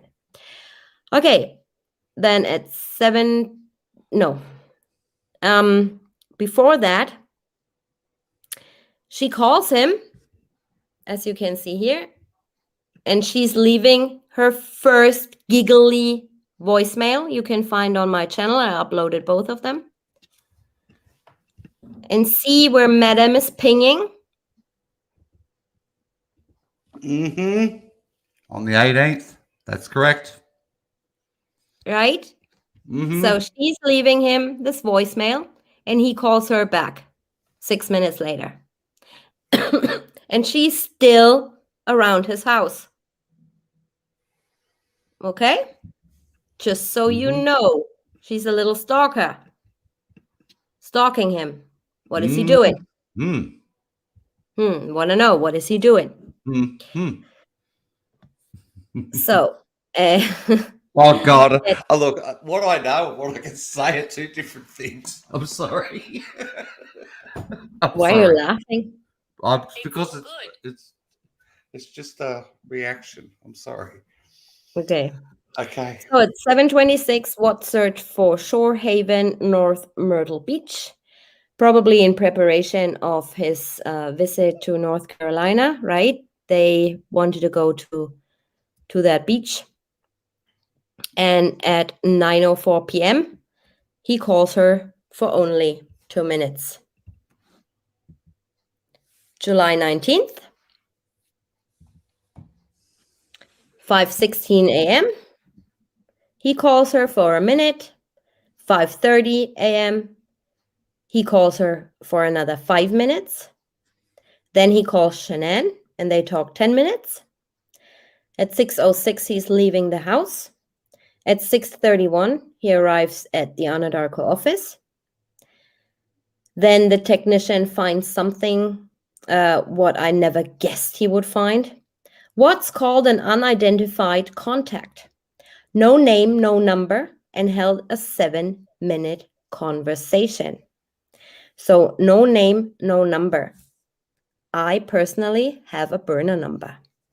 I use that burner number. It's a wireless online number to call family in America, and vice versa. They can call me on that online number, and it doesn't cost anything if we both connected to Wi-Fi. So those numbers expire mostly after 3 months. So either you renew your number by paying a fee if you want to keep this specific number, or you say, nah, burn the number and I get a new one, another for 3 months for free. So what I'm guessing, and I put in red, a wireless number might be expired by the time the technician looked it up. That's why he found no name and no number, just a Wi-Fi call. Okay, that's the explanation for that. Because by the time they received his phone stuff and extracted the data, it might have been already too late to get that phone number, is what I'm saying. So at 3:48, he arrived at home. At 5:06, she calls him for 39 minutes. And they probably discussed Facebook, social media, delete everything, maybe in preparation for something we don't know. Might be, delete my Facebook, delete Instagram, or whatever he had. Weird. July the 20th. We're getting there. We're getting there. I'll have to have a smoke before we get there. Because we'll be there for a while. We'll be there for a while. I truly hope I don't bore you to death, you guys. Oh, no. This is you're not observing chat, whereas I'm sitting here being patiently quiet and biting my lip and tongue and everything. And I'm reading chat. Everybody is so intrigued. They are Thank you so much. Captivated by the work you're doing and the job you're doing. It is absolutely outstanding. Thank you. And I'm sorry I didn't, normally I put like little pictures in there, just to be a little bit more fun. But I simply did not have the time. Except I did put my little brown bikini in. So Yeah, you that did. was a You did. must. That was a Yes, must. yeah. Wonder where he bought Okay. that from. Oh, I don't know. We'll find out maybe. Google. Mm. I might get some copyright thingies or whatever for using that Mm. picture, but yeah.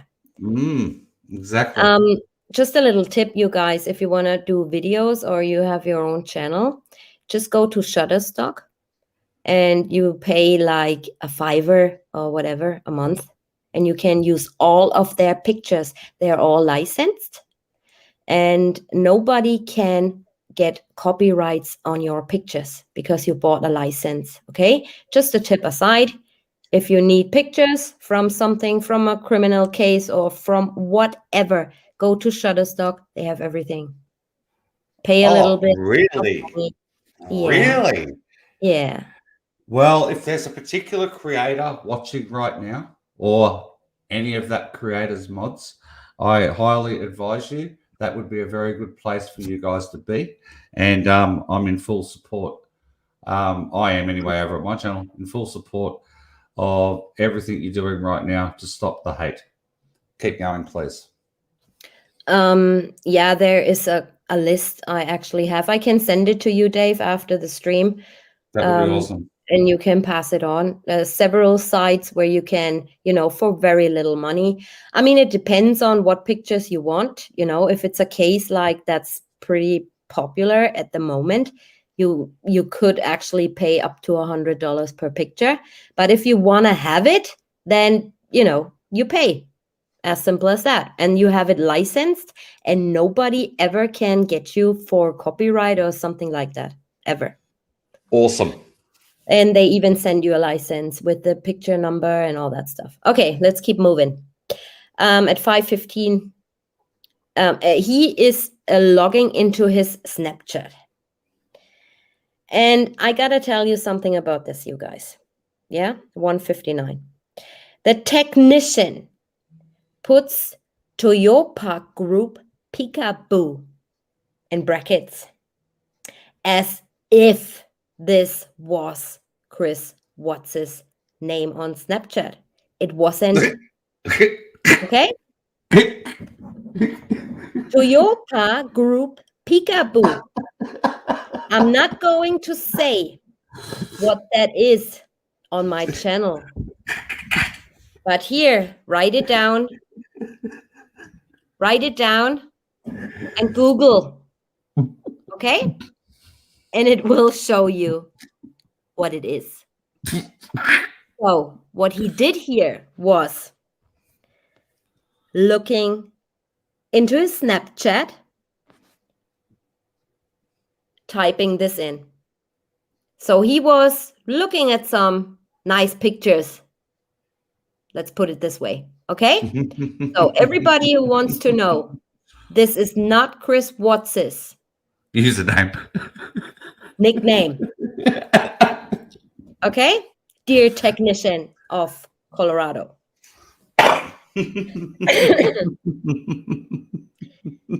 I don't even want to know how much money this group or this website got from this guy putting that name into the discovery.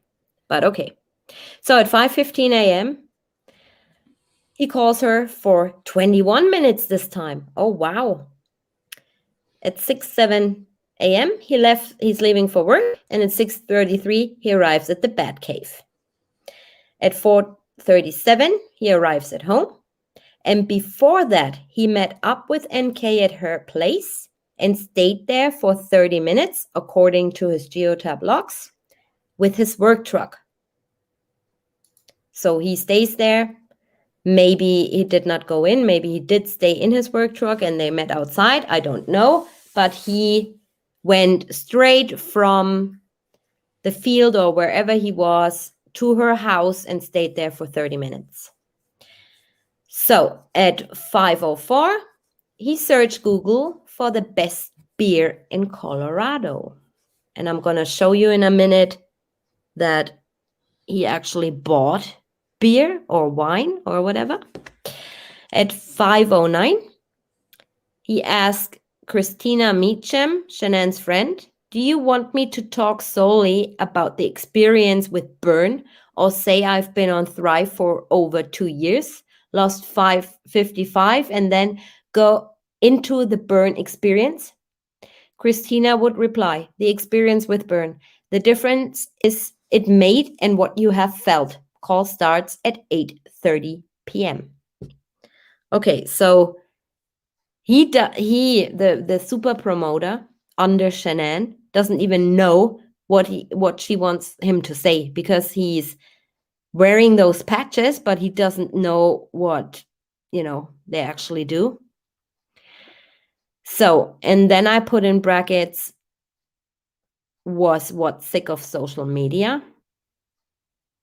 And this is actually why he deleted his Facebook and all his social media, because he wouldn't wanted to be contacted anymore of Shanann's friends, asking him favors all the time, doing this Thrive stuff he did not want to do. Just a thought. Then from 5:23 to 7:57, he's searching a lot. He's searching for a pharmacy in Westminster. He's searching for a brew house and eatery. He's searching for Bandimere tickets again. And for the NHRA Nationals.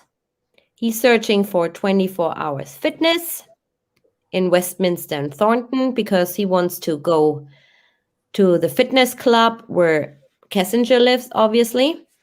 And as you can see here, this is nearly 50 searches on the internet about these topics. So one thing leads to another, obviously. And there were 5 searches missing. There's 5 items missing from 1704 to 1723. So if you look at the timeline, 6142 item number, then you get down here to 1723 hours, and you're looking at 6147 being the timeline to 6191. So there's 5 missing. This could be the conversation he had with Christina. Very interesting. Could be. So, and at 6:12, he transferred assorted images of Kessinger, nude pictures, not nude pictures, into his secret calculator application. They included the image below, and I just copied that. I don't want to show any pictures of her. But you all, you know what we're talking about. July 21st. That was a Saturday, and CW most likely spent the night at NK, because no calls from Shanann so early on, and obviously no calls from her. So at 7:43, Shanann called him and held a 20-minute conversation. At 10:34, he transfers another or more or one images. It just says images of Kessinger into his secret calculator. At 1:58, not found in Watt's phone. He sent a message to Shanann, headed out to the track boo. He's talking about the Bandimere Speedway. I will text you when I get there. With no mention of this in his previous messages to Shanann, Watts likely provided a ruse regarding his plans to visit the Speedway via an earlier phone call. And you guys already know what we do with personal... Concocted ruse. Watts likely provided a concocted ruse. Okay. Regarding his plans to visit the Speedway via an earlier phone call. Yeah. Most likely. Mm-hmm. That's an personal opinion. And what we're doing with personal opinions in a forensic report, that. Because it does not matter. Not relevant. So at 4:26, she calls him. At 6:18 to 8:39, I'm sorry, using his phone, Watts filmed assorted clips of dragsters at the Bandimere Speedway. None of these pictures or films were ever released. Throughout this time frame, Watts searched Google on topics like Top Fuel Dragster Burnout and Top Fuel Dragster Goes Airborne. July 22nd. We're getting there. Getting closer. I need another glass of water, I think. No worries. It's okay. Just one Welcome, second. everyone. Yeah, it's okay. Welcome, everybody, for joining us.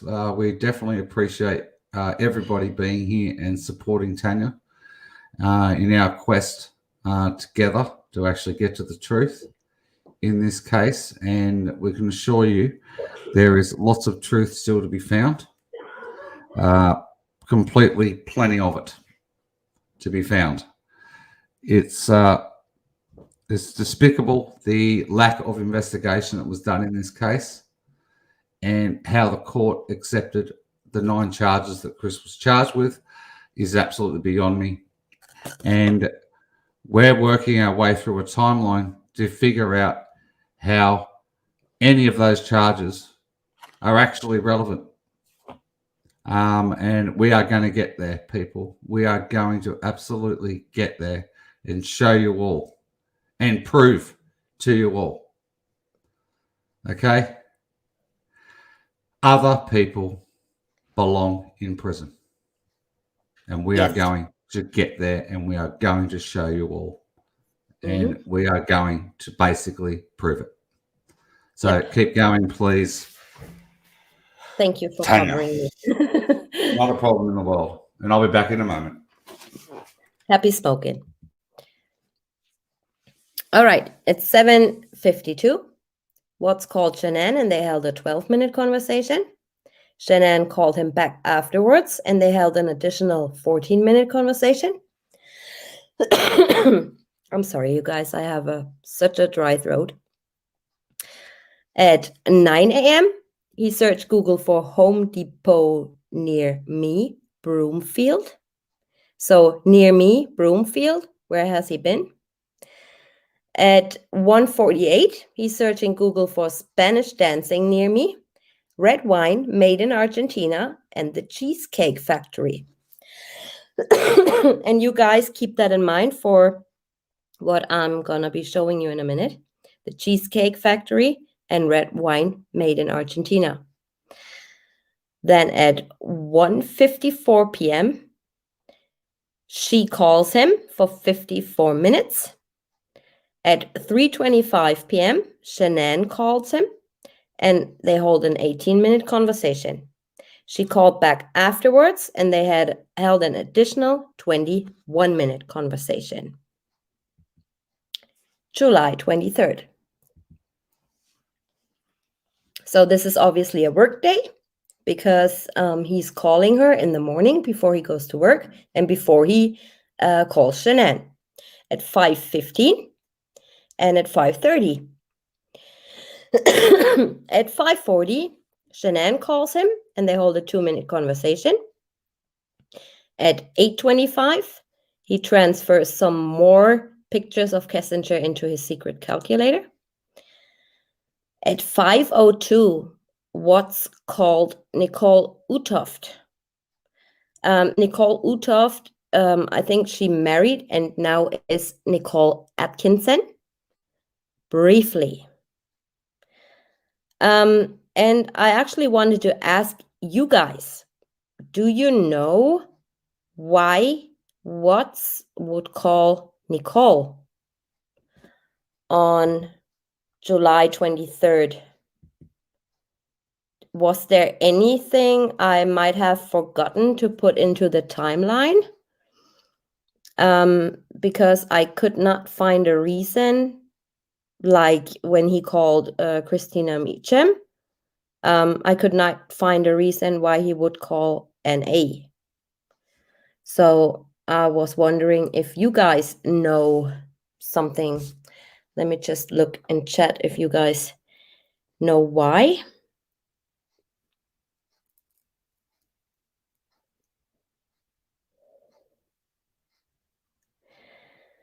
Thrive. Yeah. Dieter, the package. So we have Thrive, Dieter, and the package. She was taking care of Dieter, dog watcher. Okay. Dieter. Okay. Gender reveal. Okay, so many people say she was saying she was taking care of Dieter, so I think Dieter it is.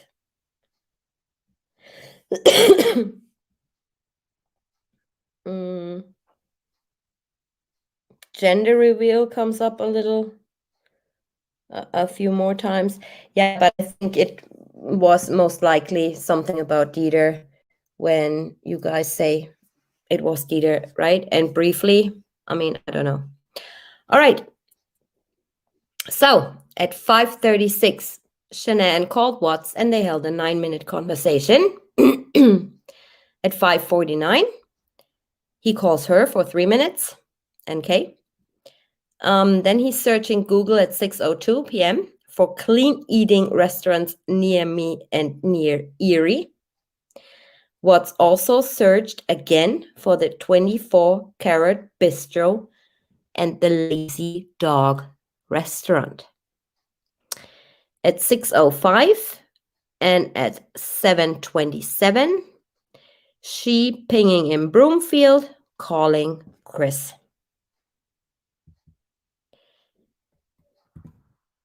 July 24th. So here again, 5:15 and 5:30, before he calls Shanann, he's speaking to her on the phone for 5 minutes altogether. Then he's calling Shanann. They also talk 5 minutes. At 5:56, he's leaving for work. At 6:23, he's arriving at the Anadarko office. At 8:12, he's putting more nude pictures of her into his secret calculator app. At 1:17, Kissinger searched Google for man I'm having an affair with says he will leave his wife. Item number 43, Kissinger's phone. So I'm asking you guys, if you know your boyfriend is like near the end of divorce proceedings, would you Google that? Man I'm having an affair with says he will leave his wife. That's a lot to write. I never cheated on my husband, so I don't know. I've never Googled it. I would never type that in. Even if I was. What would you type in? I wouldn't. Why would you type it? Like, seriously. Why would you even Google it? Like, really? Like, okay, he says he's going to leave his wife. You don't need to Google it. Like, Yeah, really? but what she initially says is that he told me that he was in a divorce, in the middle of a divorce. Oh, yes, of course. Yeah. So, this comes out of the blue. Like, they spend time, like you see here, calling, spending time, stuff like that. And now all of a sudden she has some doubts and Google's if he's, not even Google can tell you if he's going to leave his wife. Correct. And can I just quickly go back to July 23 and the Nicole, because I was outside, I was listening, of course, the Nicole Atkinson phone call. It's my belief that Shanann would have organised the looking after of Dieter for the week that Chris was going to be away. In my opinion, this is just my opinion. I don't believe Chris was ringing Nicole Atkinson to ask about Dieter. I believe Shanann would have actually organised with Nicole Atkinson in regards to looking after Dita for the week that Chris was going to be in North Carolina.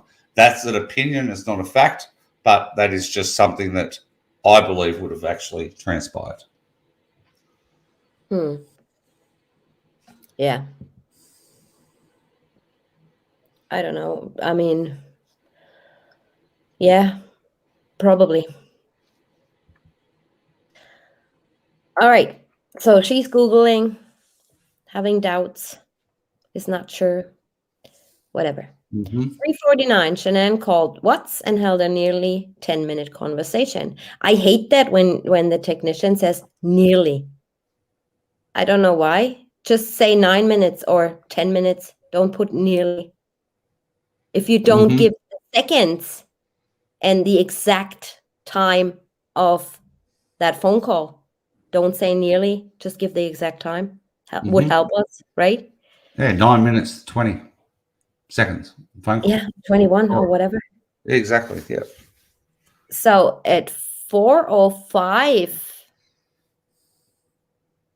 to 4, oh, that must be a typo on my side. It's actually 16:45. Yes, it is. Yeah, sorry about that. So from 4:05 to 4:45 p.m., Sandy Mom Rusek, Shanann's mother, called Watts 12 different times, connecting on occasion, and held roughly 30 minutes of conversations.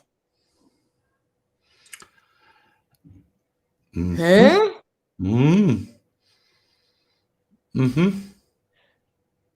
For 40 minutes. Sandy calls Watts 12 different times, connecting on occasion, and held roughly 30 minutes of conversations. Phone tag kind of thing going on. I've got duct tape over my mouth at the moment. Because I've got to wait till you get to another section and then we'll be able to talk about this. I can't talk about anything yet. Good. He's obviously out on the field. One would think he's out on the field. One would think that's where he would be at 4:05 in the afternoon. One would think that he was at his home, possibly at 4:05 in the afternoon. You'd think he was actually at his home. You would imagine that's where he actually was. No, he was somewhere else because he always comes home between 3:30 and 3:50. So I just wonder where he was. Except this day. He comes home later, right? At 4:16. But we're gonna be showing you. Not this day. No. This day he got home at 3:34 and sat in his car until 3:37 and turned it off because we're actually going to show that. You explained that. That was a different day. That was when he was on the phone with MK. You're on a totally different day. I'm talking about this day. The 24th. Yeah. So he was somewhere out and about because he only arrived at 4:16 at home. So again, Shanann calls him at 3:49. After that, Sandra Rusek calls him 12 times, connecting on occasion, and they're holding roughly 30 minutes of conversations altogether in these phone calls. This is how I understand it, right? So he's coming home at 5:30. Shanann asked Watts if he was alive. Watts replied, "Tire light came on when I was leaving Kin Supers last night. Got the tires aired back up, spent a lot of time looking for anything in it. Nothing at all. Shanann responded, "You could have answered or texted back.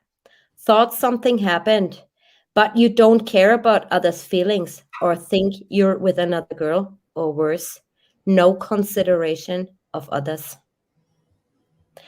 So he is not texting or calling or returning her calls or returning her texts all day from 5:54 when they spoke for 5 minutes, right? She has not heard from him at all. That's why she's saying, "Are you alive?" So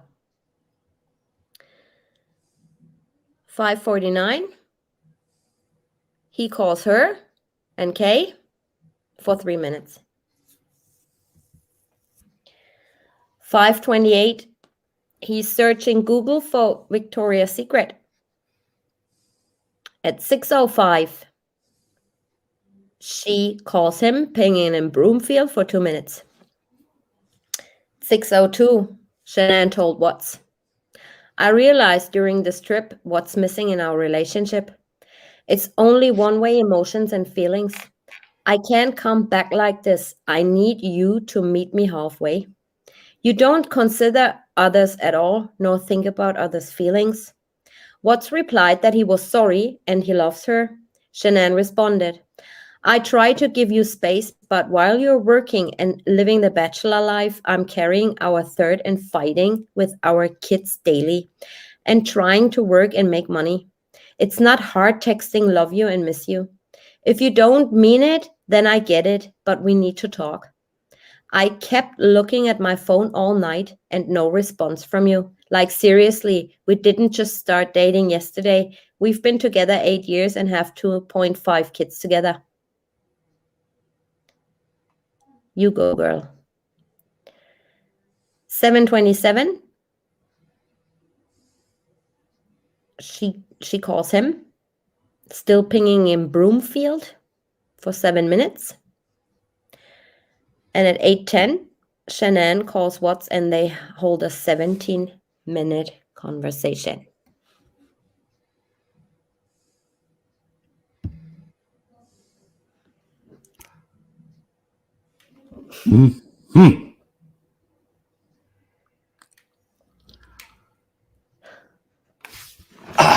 On July the 24th, he spent $39.66 at the Lazy Dog in Erie. I just go back right here. Okay? 23rd. What search Google for clean eating restaurants near Erie? He also searched for the Lazy Dog restaurant. Correct. 2 days later, or 1 day later, was it 1 day or 2 days? One A day. Next day. Yeah, he spends $39.66 at the Lazy Dog. So now Dave and I were arguing like crazy about this. I said he went there possibly alone or just for a drink. He possibly met up with somebody at the Lazy Dog and they had a couple of drinks because the bill is too low for, having full meals and all that. Right? Because remember, you guys. I said you could get 2 meals for that price. You could do it. Yes. At that time, I thought no, but yeah, you can. So, however, you guys remember that salmon menu or meal they had, and he paid for her meal, and he had no money left on his gift cards. That's Correct. why he took his normal credit card or a debit card or whatever he has. So that bill was almost $70. So I was thinking, this is, yeah, roughly half of it. So he must have been eating there alone or just with some guys having a beer or something, and he paid. But no, that was not the case. Dave, you can talk now. It wasn't the case, everybody.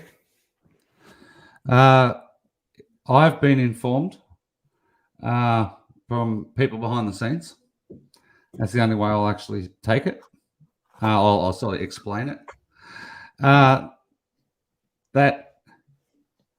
I go back to the slide so people will understand. Chris searches, okay, for the lazy dog. He actually searches for where it's located. Okay, and then he has two things he can do with that. It's for himself to go and collect. To go to dinner, or it's for himself to go and pick up takeaway, and then take it to somebody else's house on his way there, or it's to Google the address so he can share that address with others, and they can then meet up at the lazy dog for a meeting. And I have been informed that this particular day on the 24th, Chris went to the lazy dog, picked up 2 meals, and went to MK's. That is what I have been told happened on July the 24th. But there's something suspicious about that, because she's at the time it would be happening, she's calling him if they're having dinner. She's actually phoning Chris from Broomfield. Why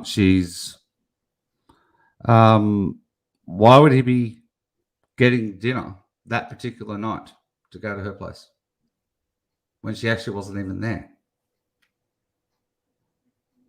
Unless, I don't know, I can't explain it. Can you help me out a bit? What happened here is that Chris went to the lazy dog after work, right? Mm-hmm. So he goes home, takes home his work truck, jumps in the Lexus, Correct. and goes to the lazy dog. Because the geotab ends where at that time he brings home his work truck, obviously parks there. So what we've been told is that he went straight to the lazy dog and picked up to-go meals. Went straight to her house. All while being on the phone with Sandy. Okay? And I'm just going to say that out straight. Why did Shanann not know that Chris was talking on the phone with Sandy for 30 minutes? Correct. Right? She's asking him, are you still alive? Mm-hmm. Why are you not calling me? Why are you not texting me? Why are you not getting back to me? He'd been on the phone to her mother. So she did not know that they were on the phone for 30 minutes. And I'm sorry, guys, but I don't have an explanation for this. I truly don't.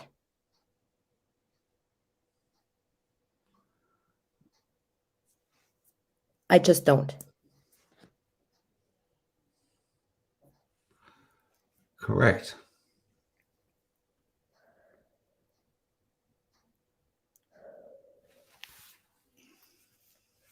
There isn't one. There is. But it's speculation. And we can't speculate in a live stream when we've, pretty much delivered that. All I want to know is why. I don't care if I don't truly, honestly don't care who is talking with. All I want to know is why did Shanann not know?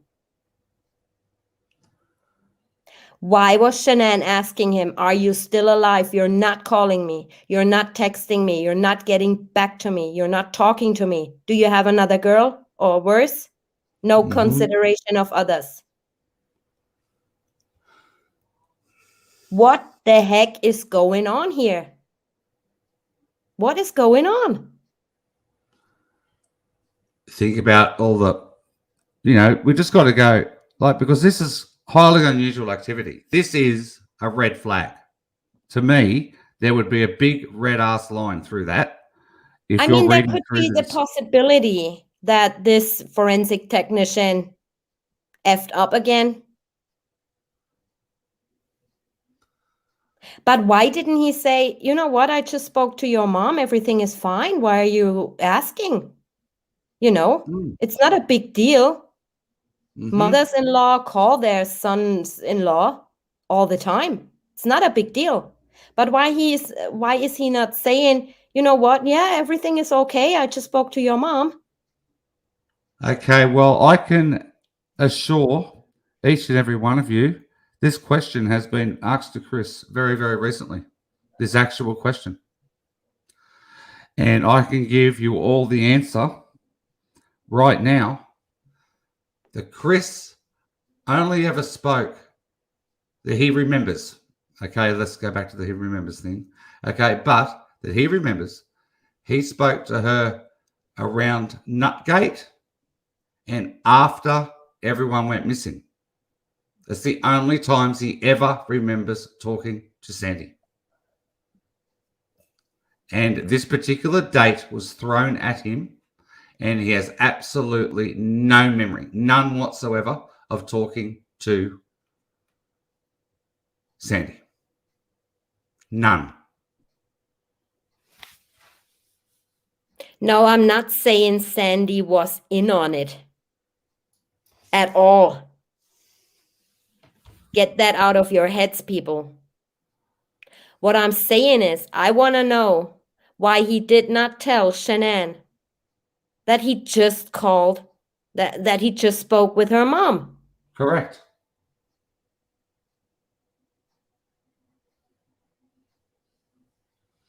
No, I don't think Shanann was using Sandy's phone because she actually says, she asked if he was alive at 5:30 and the actual phone calls were occurring at 4 o'clock in the afternoon. So Shanann wasn't using Sandy's phone.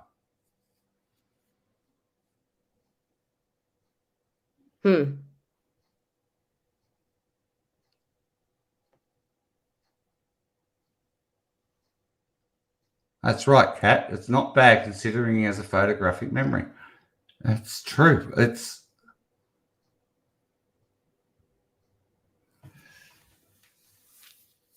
But he would remember somebody calling him 12 times over a 40-minute period. I'm sorry. You remember somebody ringing you 12 times over a 40-minute period where you've spoken for half an hour. So substantial. So like 5 minutes here, 7 minutes there, then 5 more minutes. I'll ring you straight back. I'll ring you straight back. I'll call you straight back, etc. You would remember that because that's an unusual activity for several phone calls within 40 minutes. It's actually unusual for most people. You would actually remember it. And why didn't, yes, that's a great question. That I can't answer. I'd love to be able to answer it. Why didn't Sandy tell Shanann? That's right. Yeah, people are saying maybe Sandy was getting pissed because he was treating her daughter like shit, right? But then on the other hand, Shanann never really spoke to her parents about the issues, did she? I remember them stating something like this, and she kept all their problems away from them, like, not to bother them with their problems, but she opened up to her friends, right? Mm-hmm. So I don't know for sure if she would have spoken about problems they had with her parents. I don't know.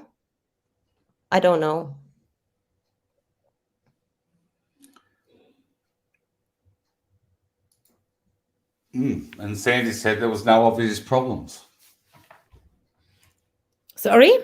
Sandy actually said there's no obvious problems between Chris and Tiger Girl just wrote there's no obvious problems between Chris and Sandy, because it's actually true. If you think about it, up until they went missing, there was no problem between Chris and Shanann, according to the Rizzics. None whatsoever. They're a happy family, living their life, bringing up their kids in Colorado. There was absolutely, and they showed no, in all of their interviews, they all say leading up to this, it's totally out of left field. Yeah. That this actually took place. Yeah. Like People are completely. saying Sandy didn't want Shanann to know she called Chris. That's highly possible. Highly, highly possible.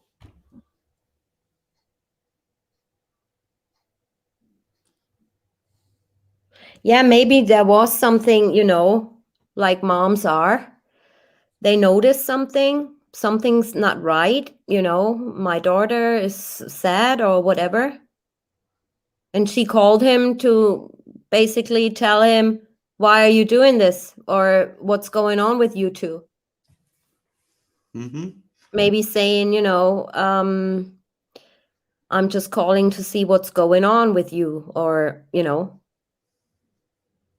I don't know. I have no explanation, especially because he can't remember whatever. And yeah, that's the only thing I could see happening, is that she felt something is going on, and she called him to basically ask what was going on. Mm-hmm. Okay. Yep. So he's going to the Lazy Dog, getting food Mm-hmm. for them. Mm-hmm. July 25th at 5:30 in the morning. Again, here. She calls him for 6 minutes. Oh no, he calls her for 6 minutes. Mm-hmm. 5:36, Watts made an unanswered call to Shanann. 2 minutes later, Shanann called him back, and they held a nearly 11-minute conversation. At 6:09, he's leaving for work, and at 6:33, he arrives at the Batcave. From 8:41 to 12:07, Watts searched Google on the following topics: when to say I love you, when to say I love you for the first time in a new relationship, what do you feel when someone tells you they love you, how does it feel when someone says I love you. This is kind of sad. Yeah. At 3:20, here again, you see the differences, always arriving around 3:20, 3:30 at home, not on the 25th. 4:35, Shanann calls him and they talk for 23 minutes. During that conversation, Kessinger called Watts and left a voicemail, following an eerie, disconcerting, childlike giggle. Do it. What?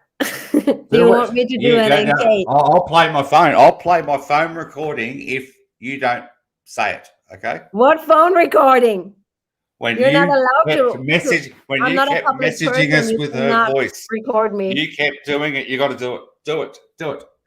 And the giggle. And the giggle. Oh my God, my throat is so dry. Do it. Do it. You guys, I don't want to do it. I don't want to do it. Do Do it. it. Do You it. guys force me to. All right. Hi. I miss your face. It's me.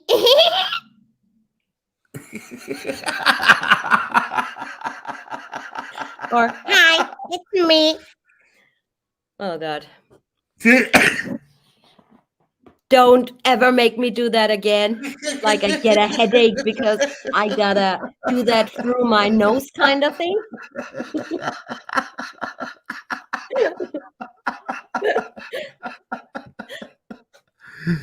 Oh my God. You actually recorded me. No, you you sent me voicemails. All like about 5 Oh. or 6 of them. Oh my God. Yeah, I remember that. Yes, I've got them forever now. I'm going to put them in my intro. Oh no, hell no. Oh no.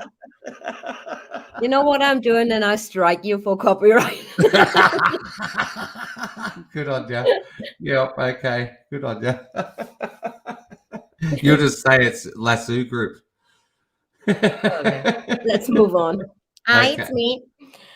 Immediately after ending his call with Shanann, he calls her briefly.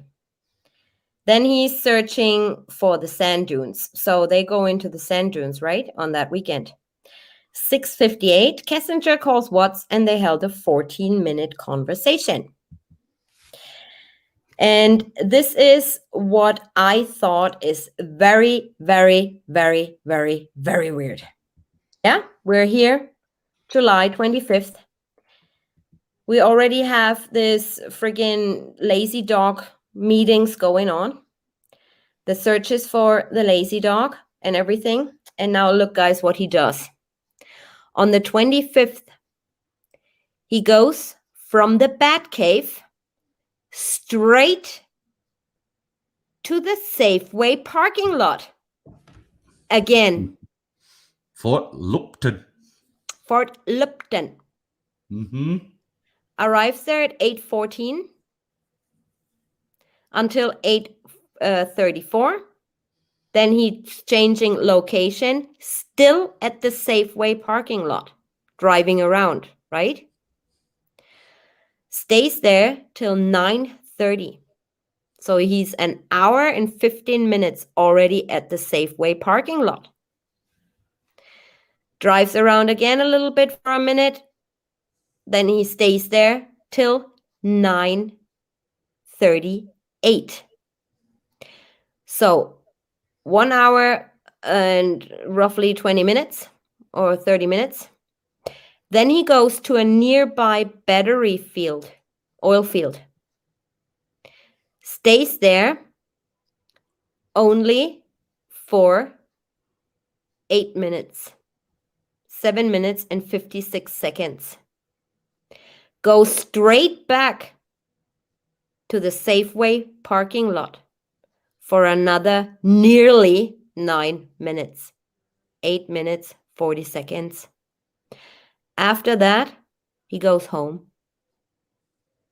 Like to another, to that Paragon battery field again, and then home. What the heck is he doing at the Safeway parking lot for 1.5 hours? What is he doing? This is what Madame does. Oh, quick. I don't want you guys to see the phone numbers. It's okay. Sorry. Good job. Good job. No one saw anything. Good. Don't worry about Jimbos. Okay. I mean, seriously. Yeah, you know, you can look them up. Yeah, I just don't want anyone to see it on my phone. You're very good. So, what is she doing? He's in Fort Lupton all day. Yeah, until he gets home. Mm-hmm. Safeway parking lot for such a long time. Madame is also in Fort Lupton. A little bit later, but we don't actually know what she did between 5:30 and 3:47. She could have very well been at the Safeway All of parking these lot places. with him, Correct. because just because she pings at 3:47 in Fort Lupton doesn't mean she wasn't there before. Correct. So what is she doing here at 3:47? And he is still in the area of Fort Lupton at 3:47. He goes to Battery Fields, back to friggin' Safeway parking lot, right? Mm-hmm. She is calling another oil company. That's what I was about to ask. Who is she calling at 3:47? That's, I think Yeah. it's very important that She people. called this number on the Yes. 24th, while Watts was at her apartment. Correct. Then he is circling around at the Safeway parking lot, goes to the oil fields very briefly, straight back to the Safeway parking lots. Then this guy she called the day previous calls her back, and he actually has some sort of oil company, like a little company, a contractor. He calls her back for 49 minutes. In my opinion, that's a little weird. Because we must consider, even though we cannot prove it, but if they were together in Fort Lupton on that day, or in the area together, he must have been present while she was talking to that guy. If they were together, right? If. Mm-hmm. She gets off the phone with that guy and immediately Chris leaves her a voicemail. So while she's actually on the phone. Yes, right at the very last minute of it. Yeah. In the very last minute of that actual call, he leaves a voicemail. And also an indicator that she was probably earlier than 3:47 over in Fort Lupton was when she called this guy, and during that call, she went home. Because at 4:56, when he calls her, it goes to voicemail, right? Mm-hmm. So they are still on the phone. Yep, That's 4:36. why it goes to voicemail. Yeah. But by that time, she's already at home, pinging in Thornton.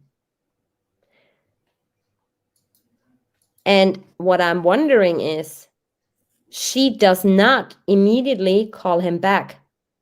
She's waiting for another almost 2 hours before she's calling him.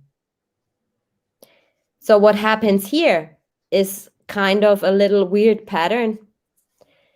She calls him at 6:58 for 15 minutes. Right after that, she calls Jim for 19 minutes. Right after that, he is calling her for another 2 minutes. Right after that, she is calling Jim again for another minute. So what is going on here? It's like hang up the phone, have the next one on the phone. Hang up the phone with that guy again, have the next one on the phone. Mm-hmm. What is going on? And it's all around Fort Lupton that day in Fort Lupton. There's something seriously going on. That Safeway parking lot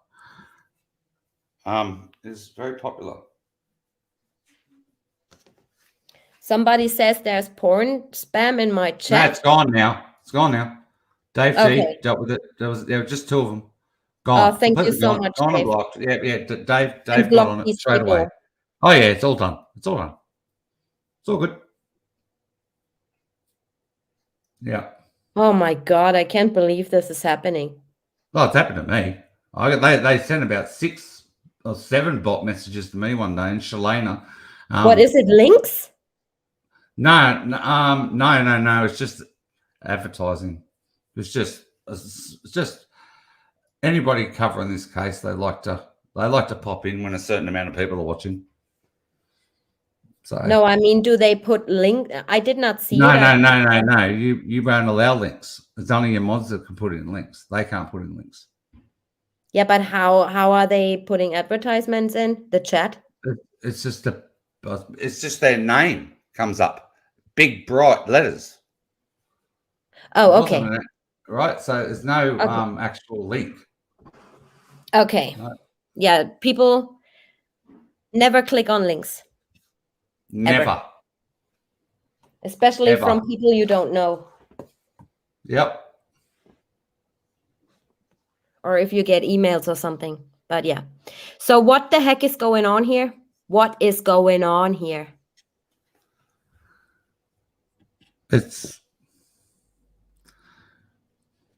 You got to go back.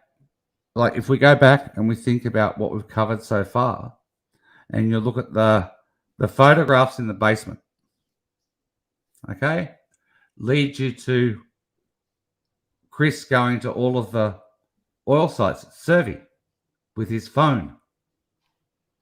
And showing us locations on his phone of where he was that particular day. And now we have these strange things. There are strange occurrences happening the 23rd, 24th, and 25th of July. This is a week before he goes to North Carolina, everybody.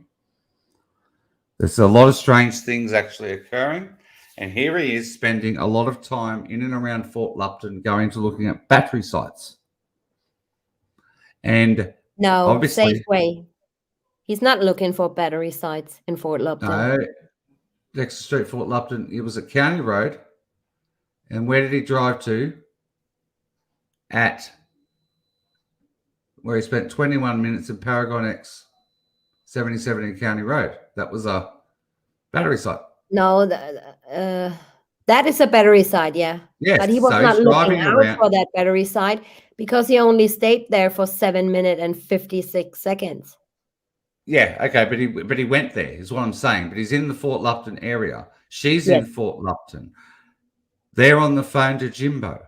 So what I'm saying is there's a lot of strange things occurring all within 9 days of each other. Yes. Okay, all leading up to when he goes to North Carolina. And then, because we all know when they get back from North Carolina, Shanann's only home 2 days, and then she goes to Arizona. And then it all happens that weekend when she gets home on the 12th or into the 13th after midnight. So I believe everything's in a planning phase and it's all happening. Absolutely all happening. And it's right here in the discovery. It's actually right here. And we're all actually seeing it for ourselves by putting all the pieces together. It's actually here, everyone. Right. So something strange going on in these days. And like Dave said, I too believe that there was some planning going on here.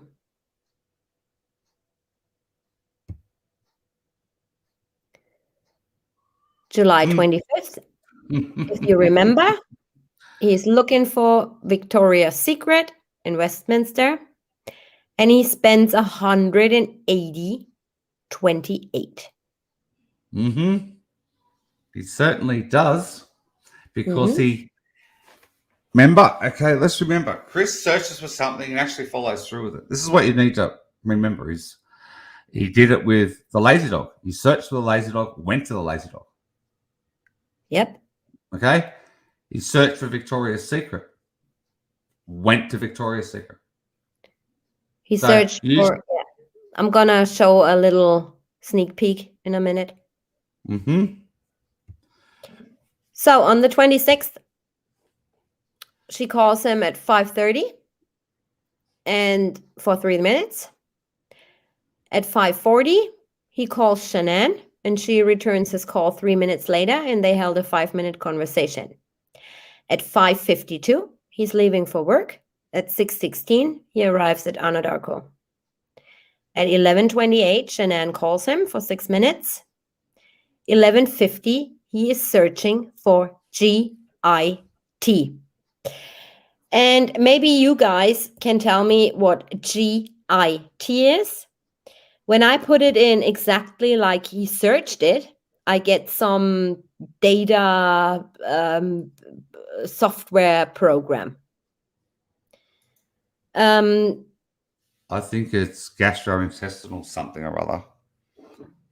Okay. Yeah, because I put it in just like he spelled it. So something with software comes up, but it could be anything. So I'm totally open. It was just my curiosity to know what GIT is. Then at 4:01, he calls an 800 number, and this is his bank. After that, at 4:28, as he is often to do, he's accessing my prepaid center. And this is actually where he can check how much money he has left on his gift cards. This is the My Prepaid Center. Then the technician says, I visited the website which services universal prepaid Visa cards. The site promotes 5% cashback when used at preferred merchants. So the My Prepaid Center, he's checking how much money do I have left, because I just spent $180 on a freaking brown bikini. Very good. Like, seriously, it must have been the last one in the shop, and it must have been reduced from 500. Oh my God. I'm sorry, it had to be. It's disgusting. It's the ugliest bikini I've ever seen. Well, we see a grainy picture. Maybe it's a very nice bikini. Oh, I don't know. Give me a break. Oh, God. Oh. What do you know about bikinis? Well, I can tell. I look at them. I can assure you. 4:40. Shanann calls him for 8 minutes. So keep that in mind. He's accessing my prepaid center, and he does that quite a lot. So the technician, I have to agree with him on that. He does that often, very often. So simultaneously to that call, so Shanann calls him, right, at 4:40. Mm-hmm. He's transferring a nude selfie of Kissinger into his secret calculator application. So this was before he actually went to North Carolina, and that's why I wanted you guys to see. He went from 6201 Saratoga Trail when he got home. He parked his truck somewhere else. He parked it at 2909 Saratoga Trail. I don't know why he did that. Maybe because, he doesn't want it to be in his driveway or in front of his driveway or wherever. So well, he parks. We know 6201 is the that's where they check the mail. That's yes, where he actually collects his but mail. I'm saying he parks somewhere else, not at home. Correct. So at 5:01, immediately afterwards, what's called Vivint briefly. Probably again, they were talking on the phone, and Shanann possibly asked him, did they ever call back now? What's with the sensor and stuff like that? Mm-hmm. So he calls them briefly. At 5:15, he calls Vivint a second time and held a 25-minute conversation again. At 6:39, Watts called Shanann an additional time, holding a nearly 5-minute conversation. Then there you go, guys. 7:13 p.m. What's searched Google for lazy dog in Erie? So now I'm going to ask you this. He searched for that previously on the 24th. And I gave an explanation of what he might be doing with it. And on in the one of my 25th, he went there. Then, on the 26th, a day after he actually got food. He got the at food on the Lazy Dog. 24th. He got the food on the 24th. So it was 2 days later. Oh, 2 days later. Sorry. He already knows where is the Lazy Dog in Erie. He just got food there. We have proof he paid 38 quid. And he's again searching for the Lazy Dog. Why?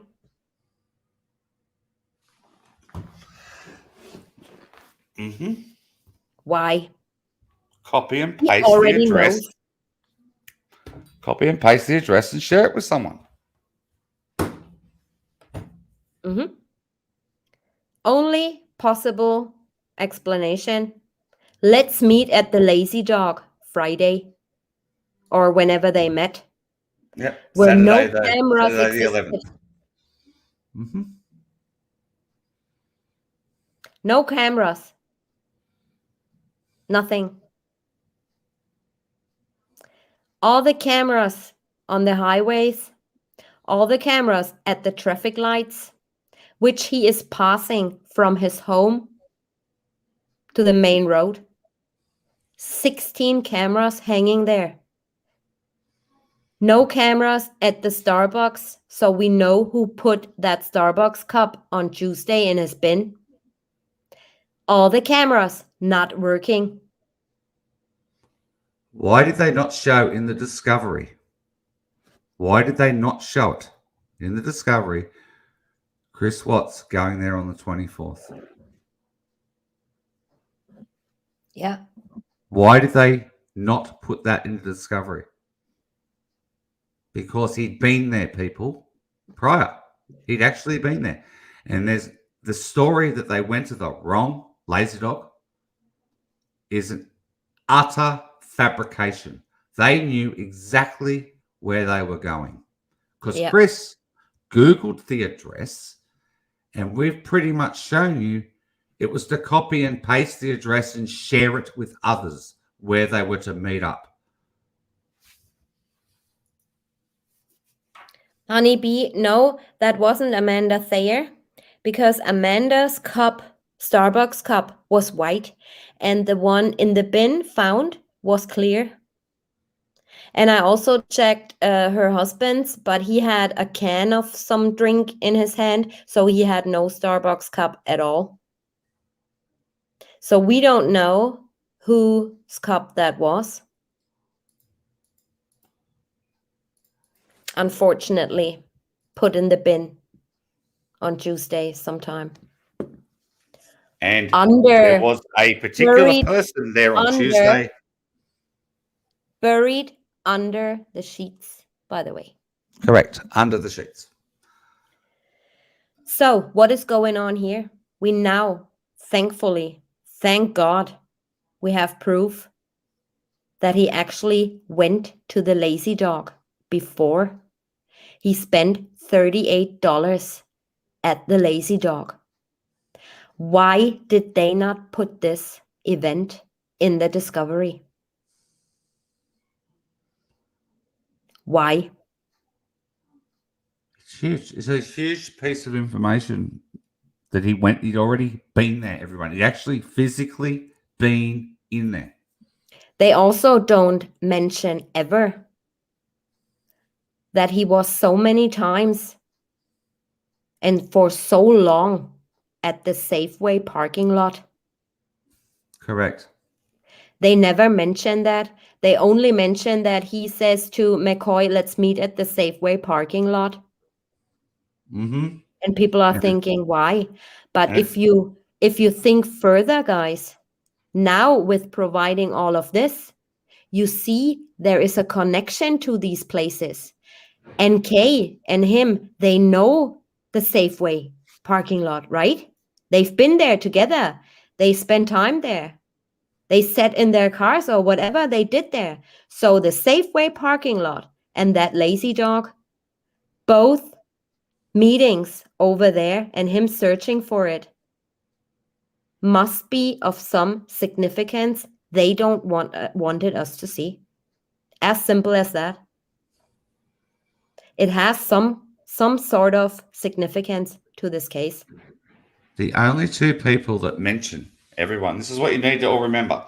The only two people that mention the Safeway parking lot, okay, and the fire stick meetup are Troy McCoy. He does it in his second interview on the 17th of August. And NK, who makes an absolute, on the 23rd of August, she makes an idiot of herself and says, I remember what it was. I remember what it was. I got it. Makes an idiot of herself. And she actually talks about the Safeway parking lot and the meetup. Why would she know about it when it was to do with Chris talking to Cody on loudspeaker and Troy McCoy was present and the kids were apparently in the truck eating ice creams. Sorry, in the Lexus eating ice cream on Friday the 10th. Very, very, very odd. It's very suspicious. So that Safeway parking lot may have been going there to check to see where all the cameras are, honestly, to see where they all are, to make sure if there is a meetup of some description where others are potentially involved in this case, cannot be seen on camera.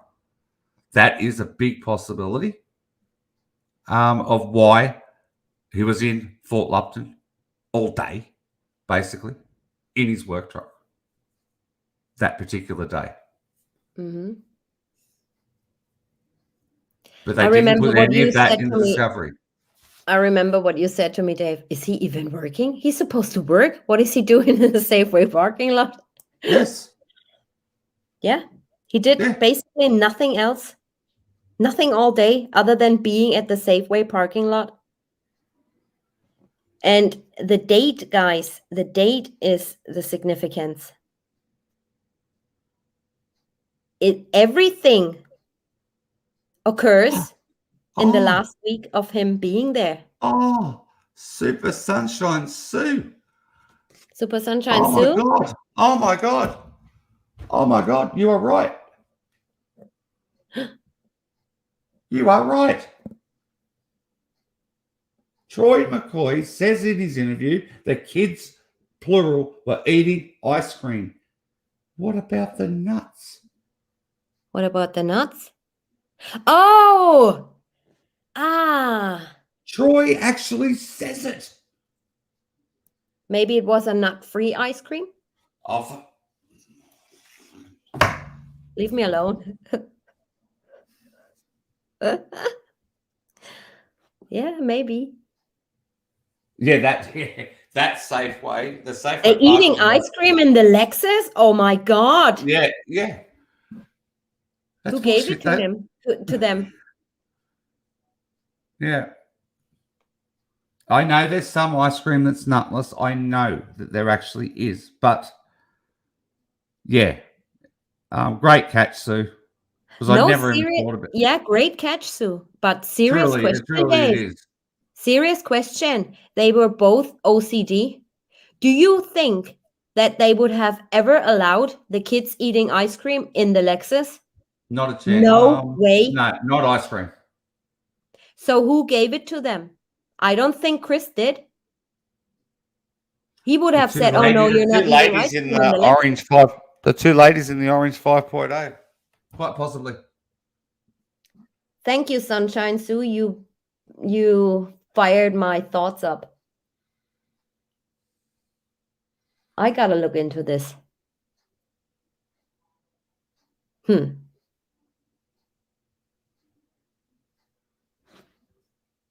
I don't think he gave it to them. Not a chance.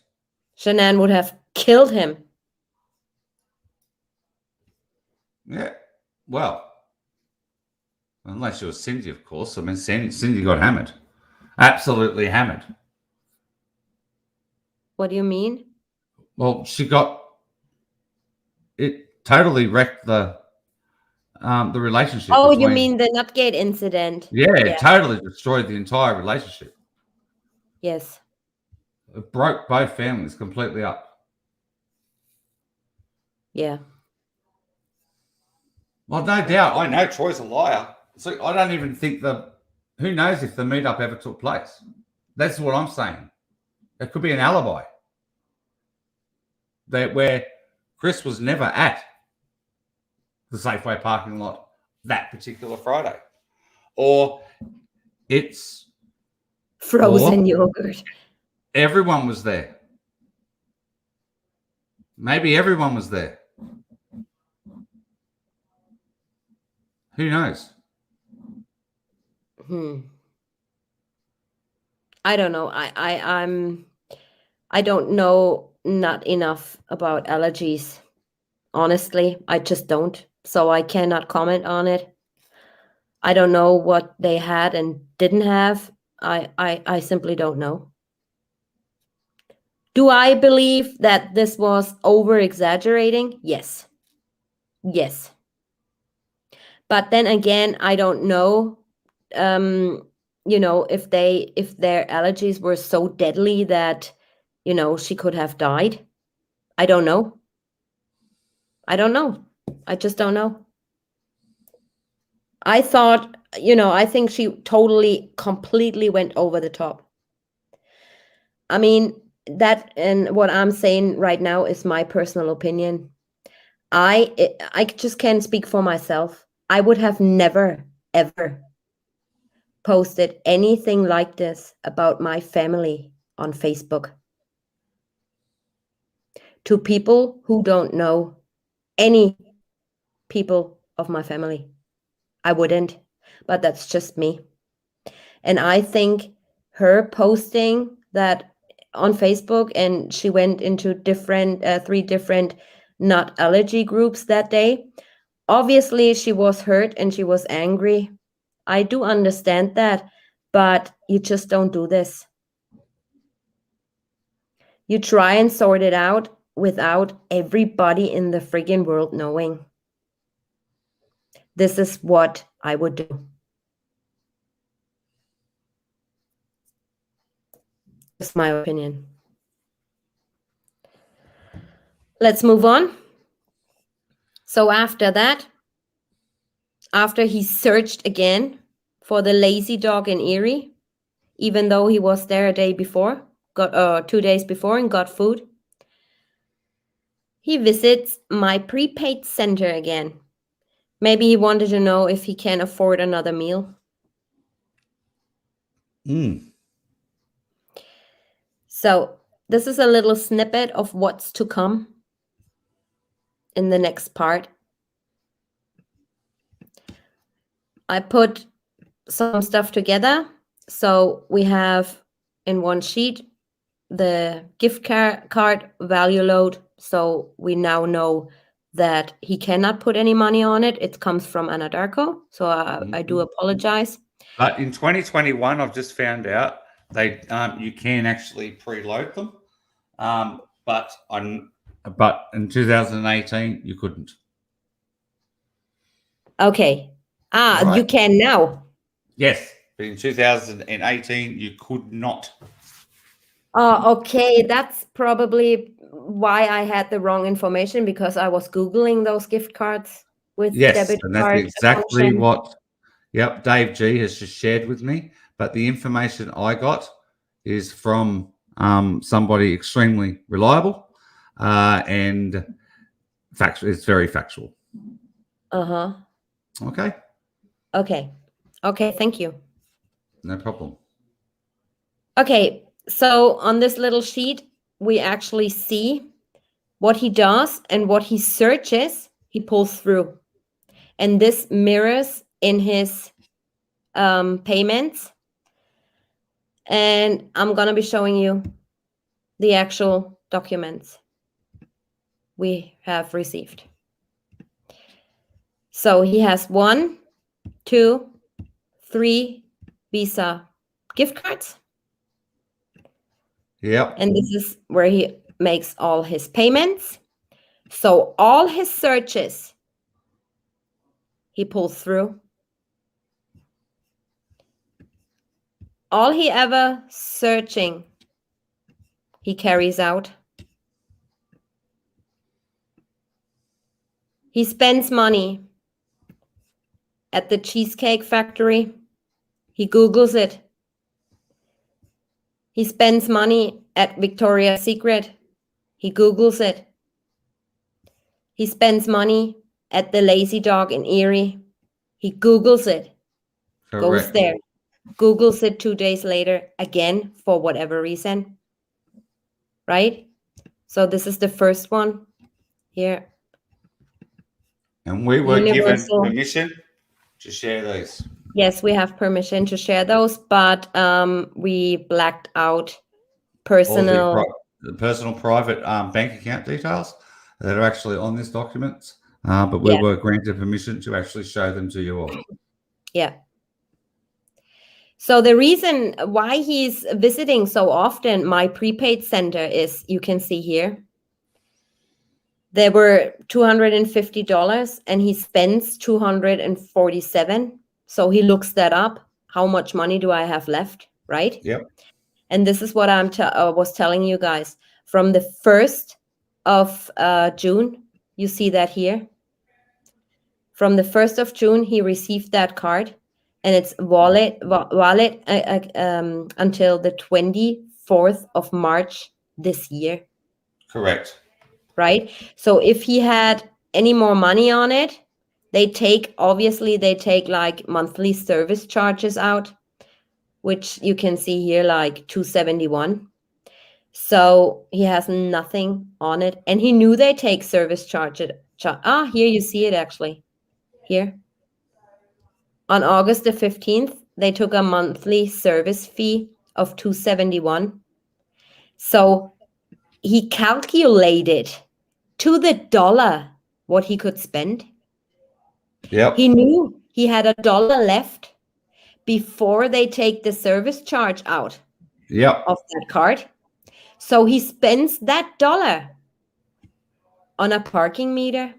He's very clever. He's very, very clever. Right? So here you see on the 24th of July, he spends $39.66 at the Lazy Dog. And guys, we would have never known this ever.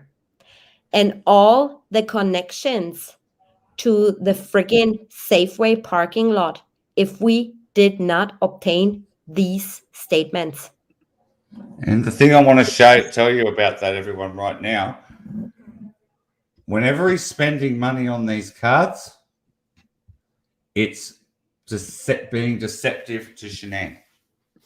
All right, so he's actually spending money, $1 on a parking meter in Denver 2 days before he flies, to North Carolina. And the thing is, but we're getting there to the 28th. But she wouldn't want him to know. He wouldn't want her to know he's in Denver. You know what I mean? So I'm not sure I understand. Oh, Siri. Yeah, my watch. She likes to yap at when me. that happens to me, and I say shut up, and she's like, I'm not going to answer your question. Absolutely. Yeah. So to the dollar, he knows exactly what he has on those cards, and he knows exactly what he can spend. Yep.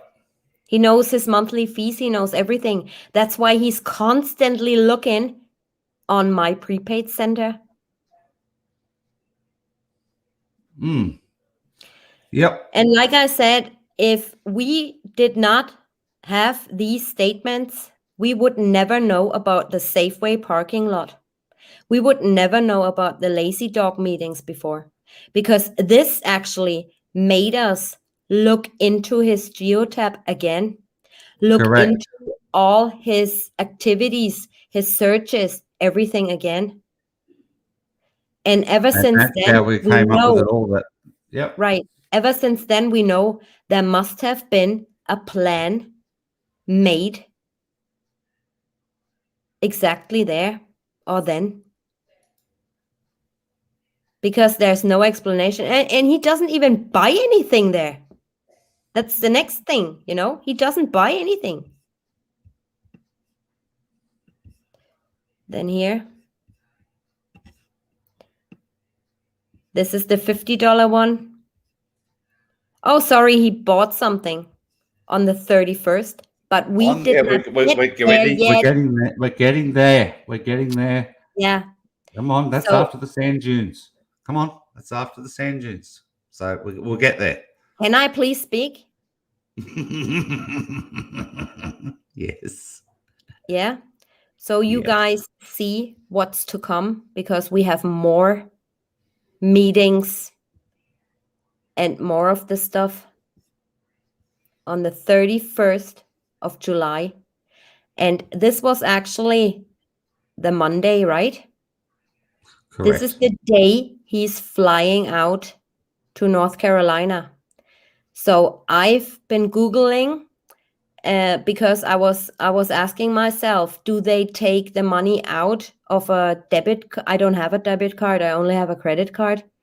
So do they actually take the money out like straight away, or do they, take out the money a day later?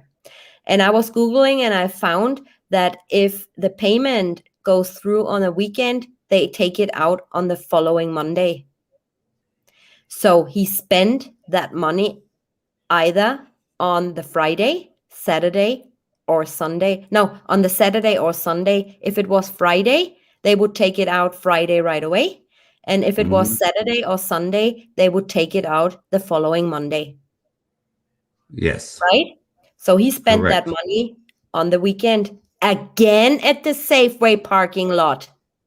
Again. Isn't it ironic? Isn't it ironic? What do you think? Yeah. So here again, he received those cards 1st of June, and this card also expires at the 24th of March this year.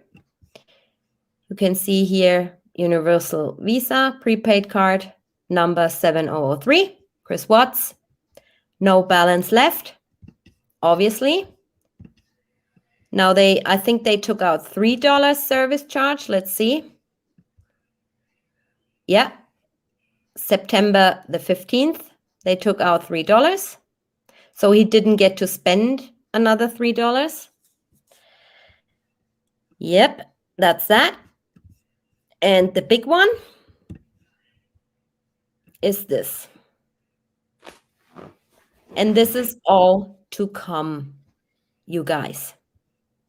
Because the amount of information, we actually could track him down to locations to the minute, track her down, comparing his location and his payments, basically.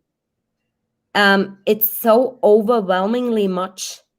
And I can now say we know exactly by the minute what he did. And we're also gonna try and find out by the minute what he did on the 13th, the 12th, and the 11th, because those dates are the most significant, in my opinion. And we know so much now from obtaining documents. It's crazy. It really is crazy. And I hope law enforcement are watching this, because you've failed. You've failed the people of Colorado. You have completely failed. Yeah. And something is being done about that as we speak. Right. For example, he's saying, oh, there was a car fire and I couldn't return your call or text you, right? We now know he was sitting with NK in the BJS restaurant in Colorado Springs. Well, on the Friday, on the Saturday or the Sunday. Right. On their way or way home. Yeah, that was on their way home. That's the airport day. Yes. Like I said, Yeah. if it's a Saturday or Sunday, they take it out a day later. Yep, on the Monday. Right. So unless it actually did occur. They were in Colorado Springs on yes. And if it's a Friday after a certain time, I believe it was 4 p.m. or something. I gotta read that up again. They also take it out on the following Monday or Saturday or something like that. So it's a little delay with payments on the weekend in general. Yeah. So these are his actual prepaid card statements. Yep. And the funny thing is, you know, guys, law enforcement has all this. They have everything. And they didn't bother to look deep enough. Thank you, Angel Coleman. Thank you, Angel. So next time, we'll be starting with the 27th. And depending on how far I go or how far I come, maybe we can pull through with a second and last part. I don't know yet. But yeah, this is where we're gonna start. And some more stuff will come out. So I just want to say thank you. And I know the person who gave us the documents is watching. I want to say a massive thank you for putting that trust in us, giving us these documents, and allowing us to share this. I know there's stuff going on in the background.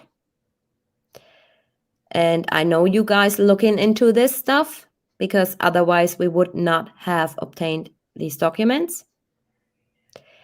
And thank you for saying, I think I found something interesting for you guys.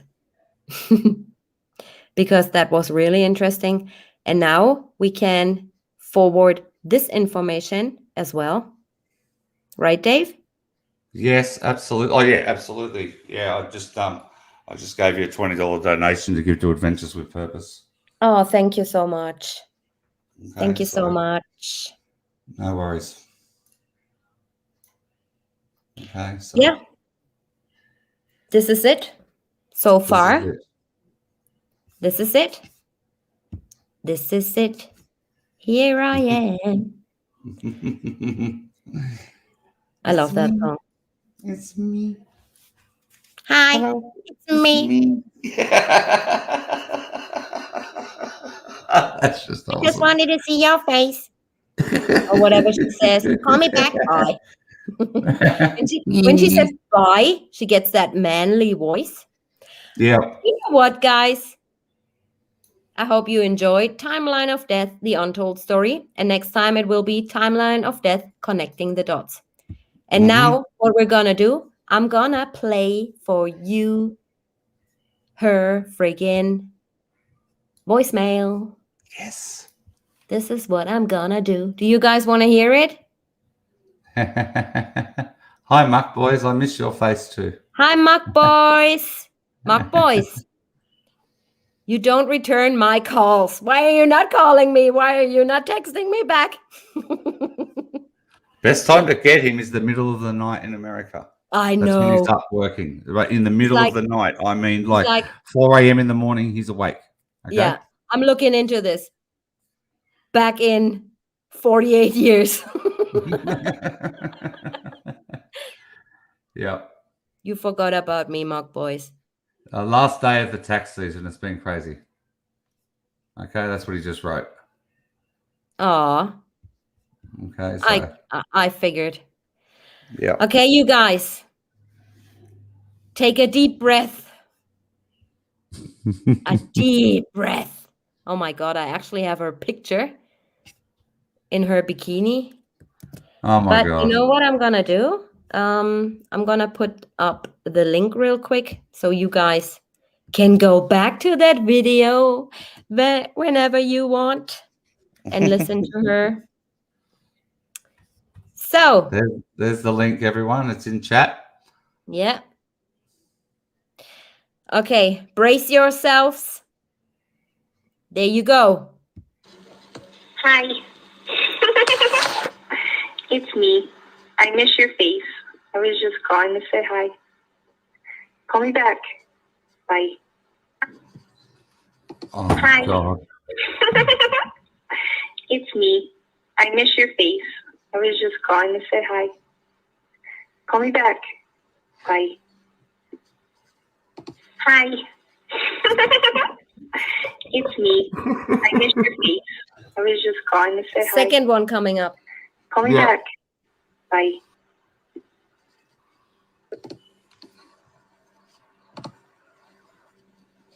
Hi. It's me. I miss your face. I was just calling to say hi. Call me back. Bye. Hi. It's me. You guys just call me back when you have a chance. Bye. Hi. It's me. You guys just call me back when you have a chance. Bye. Good. The end. The end. I think you do a better NK than NK. Really? Look, all right, everyone. Nah. 3 hours and 14 minutes. We did very well. We thought it was going to be 4 hours, so I think you've done a great job. Yeah. You must be exhausted. And I hope I did not bore you guys with some little details that are like not of significance. But I wanted you to see, you know, how it all developed to the point of, developed to the point of, you know, so yeah, I hope you enjoyed.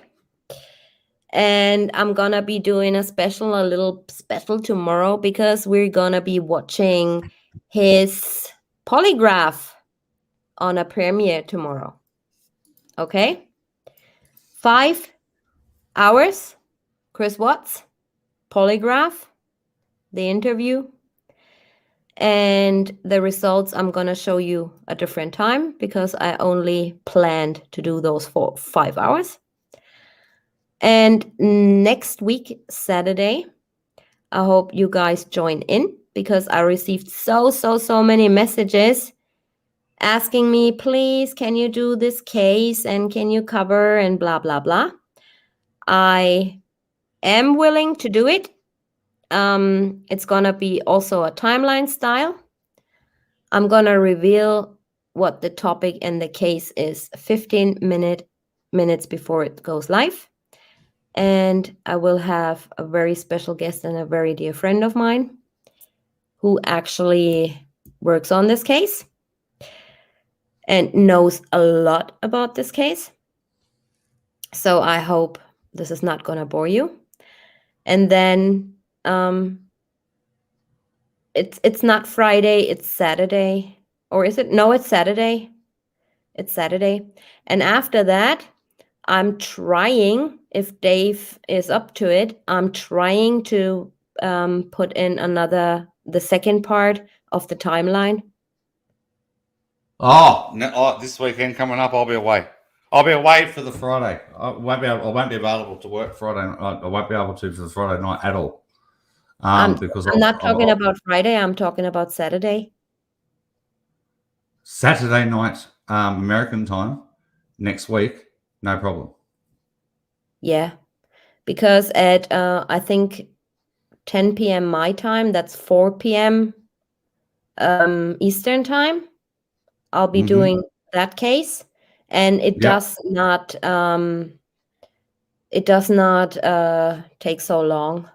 Yep, absolutely. We can do it after that. No problem at all. You know, I cannot promise if I, manage to do 2 timelines in a week. I'm also working, but I try and do my best. And if not, we just do it on a Sunday or the week after. It doesn't really matter. No, next Right? weekend's perfect. Yeah. So, you guys, thank you for watching. Sorry that I did not show my face today, but I'm so out of it. I need my bed. Yep. And yeah, I'm so happy that you guys joined. I hope you enjoyed.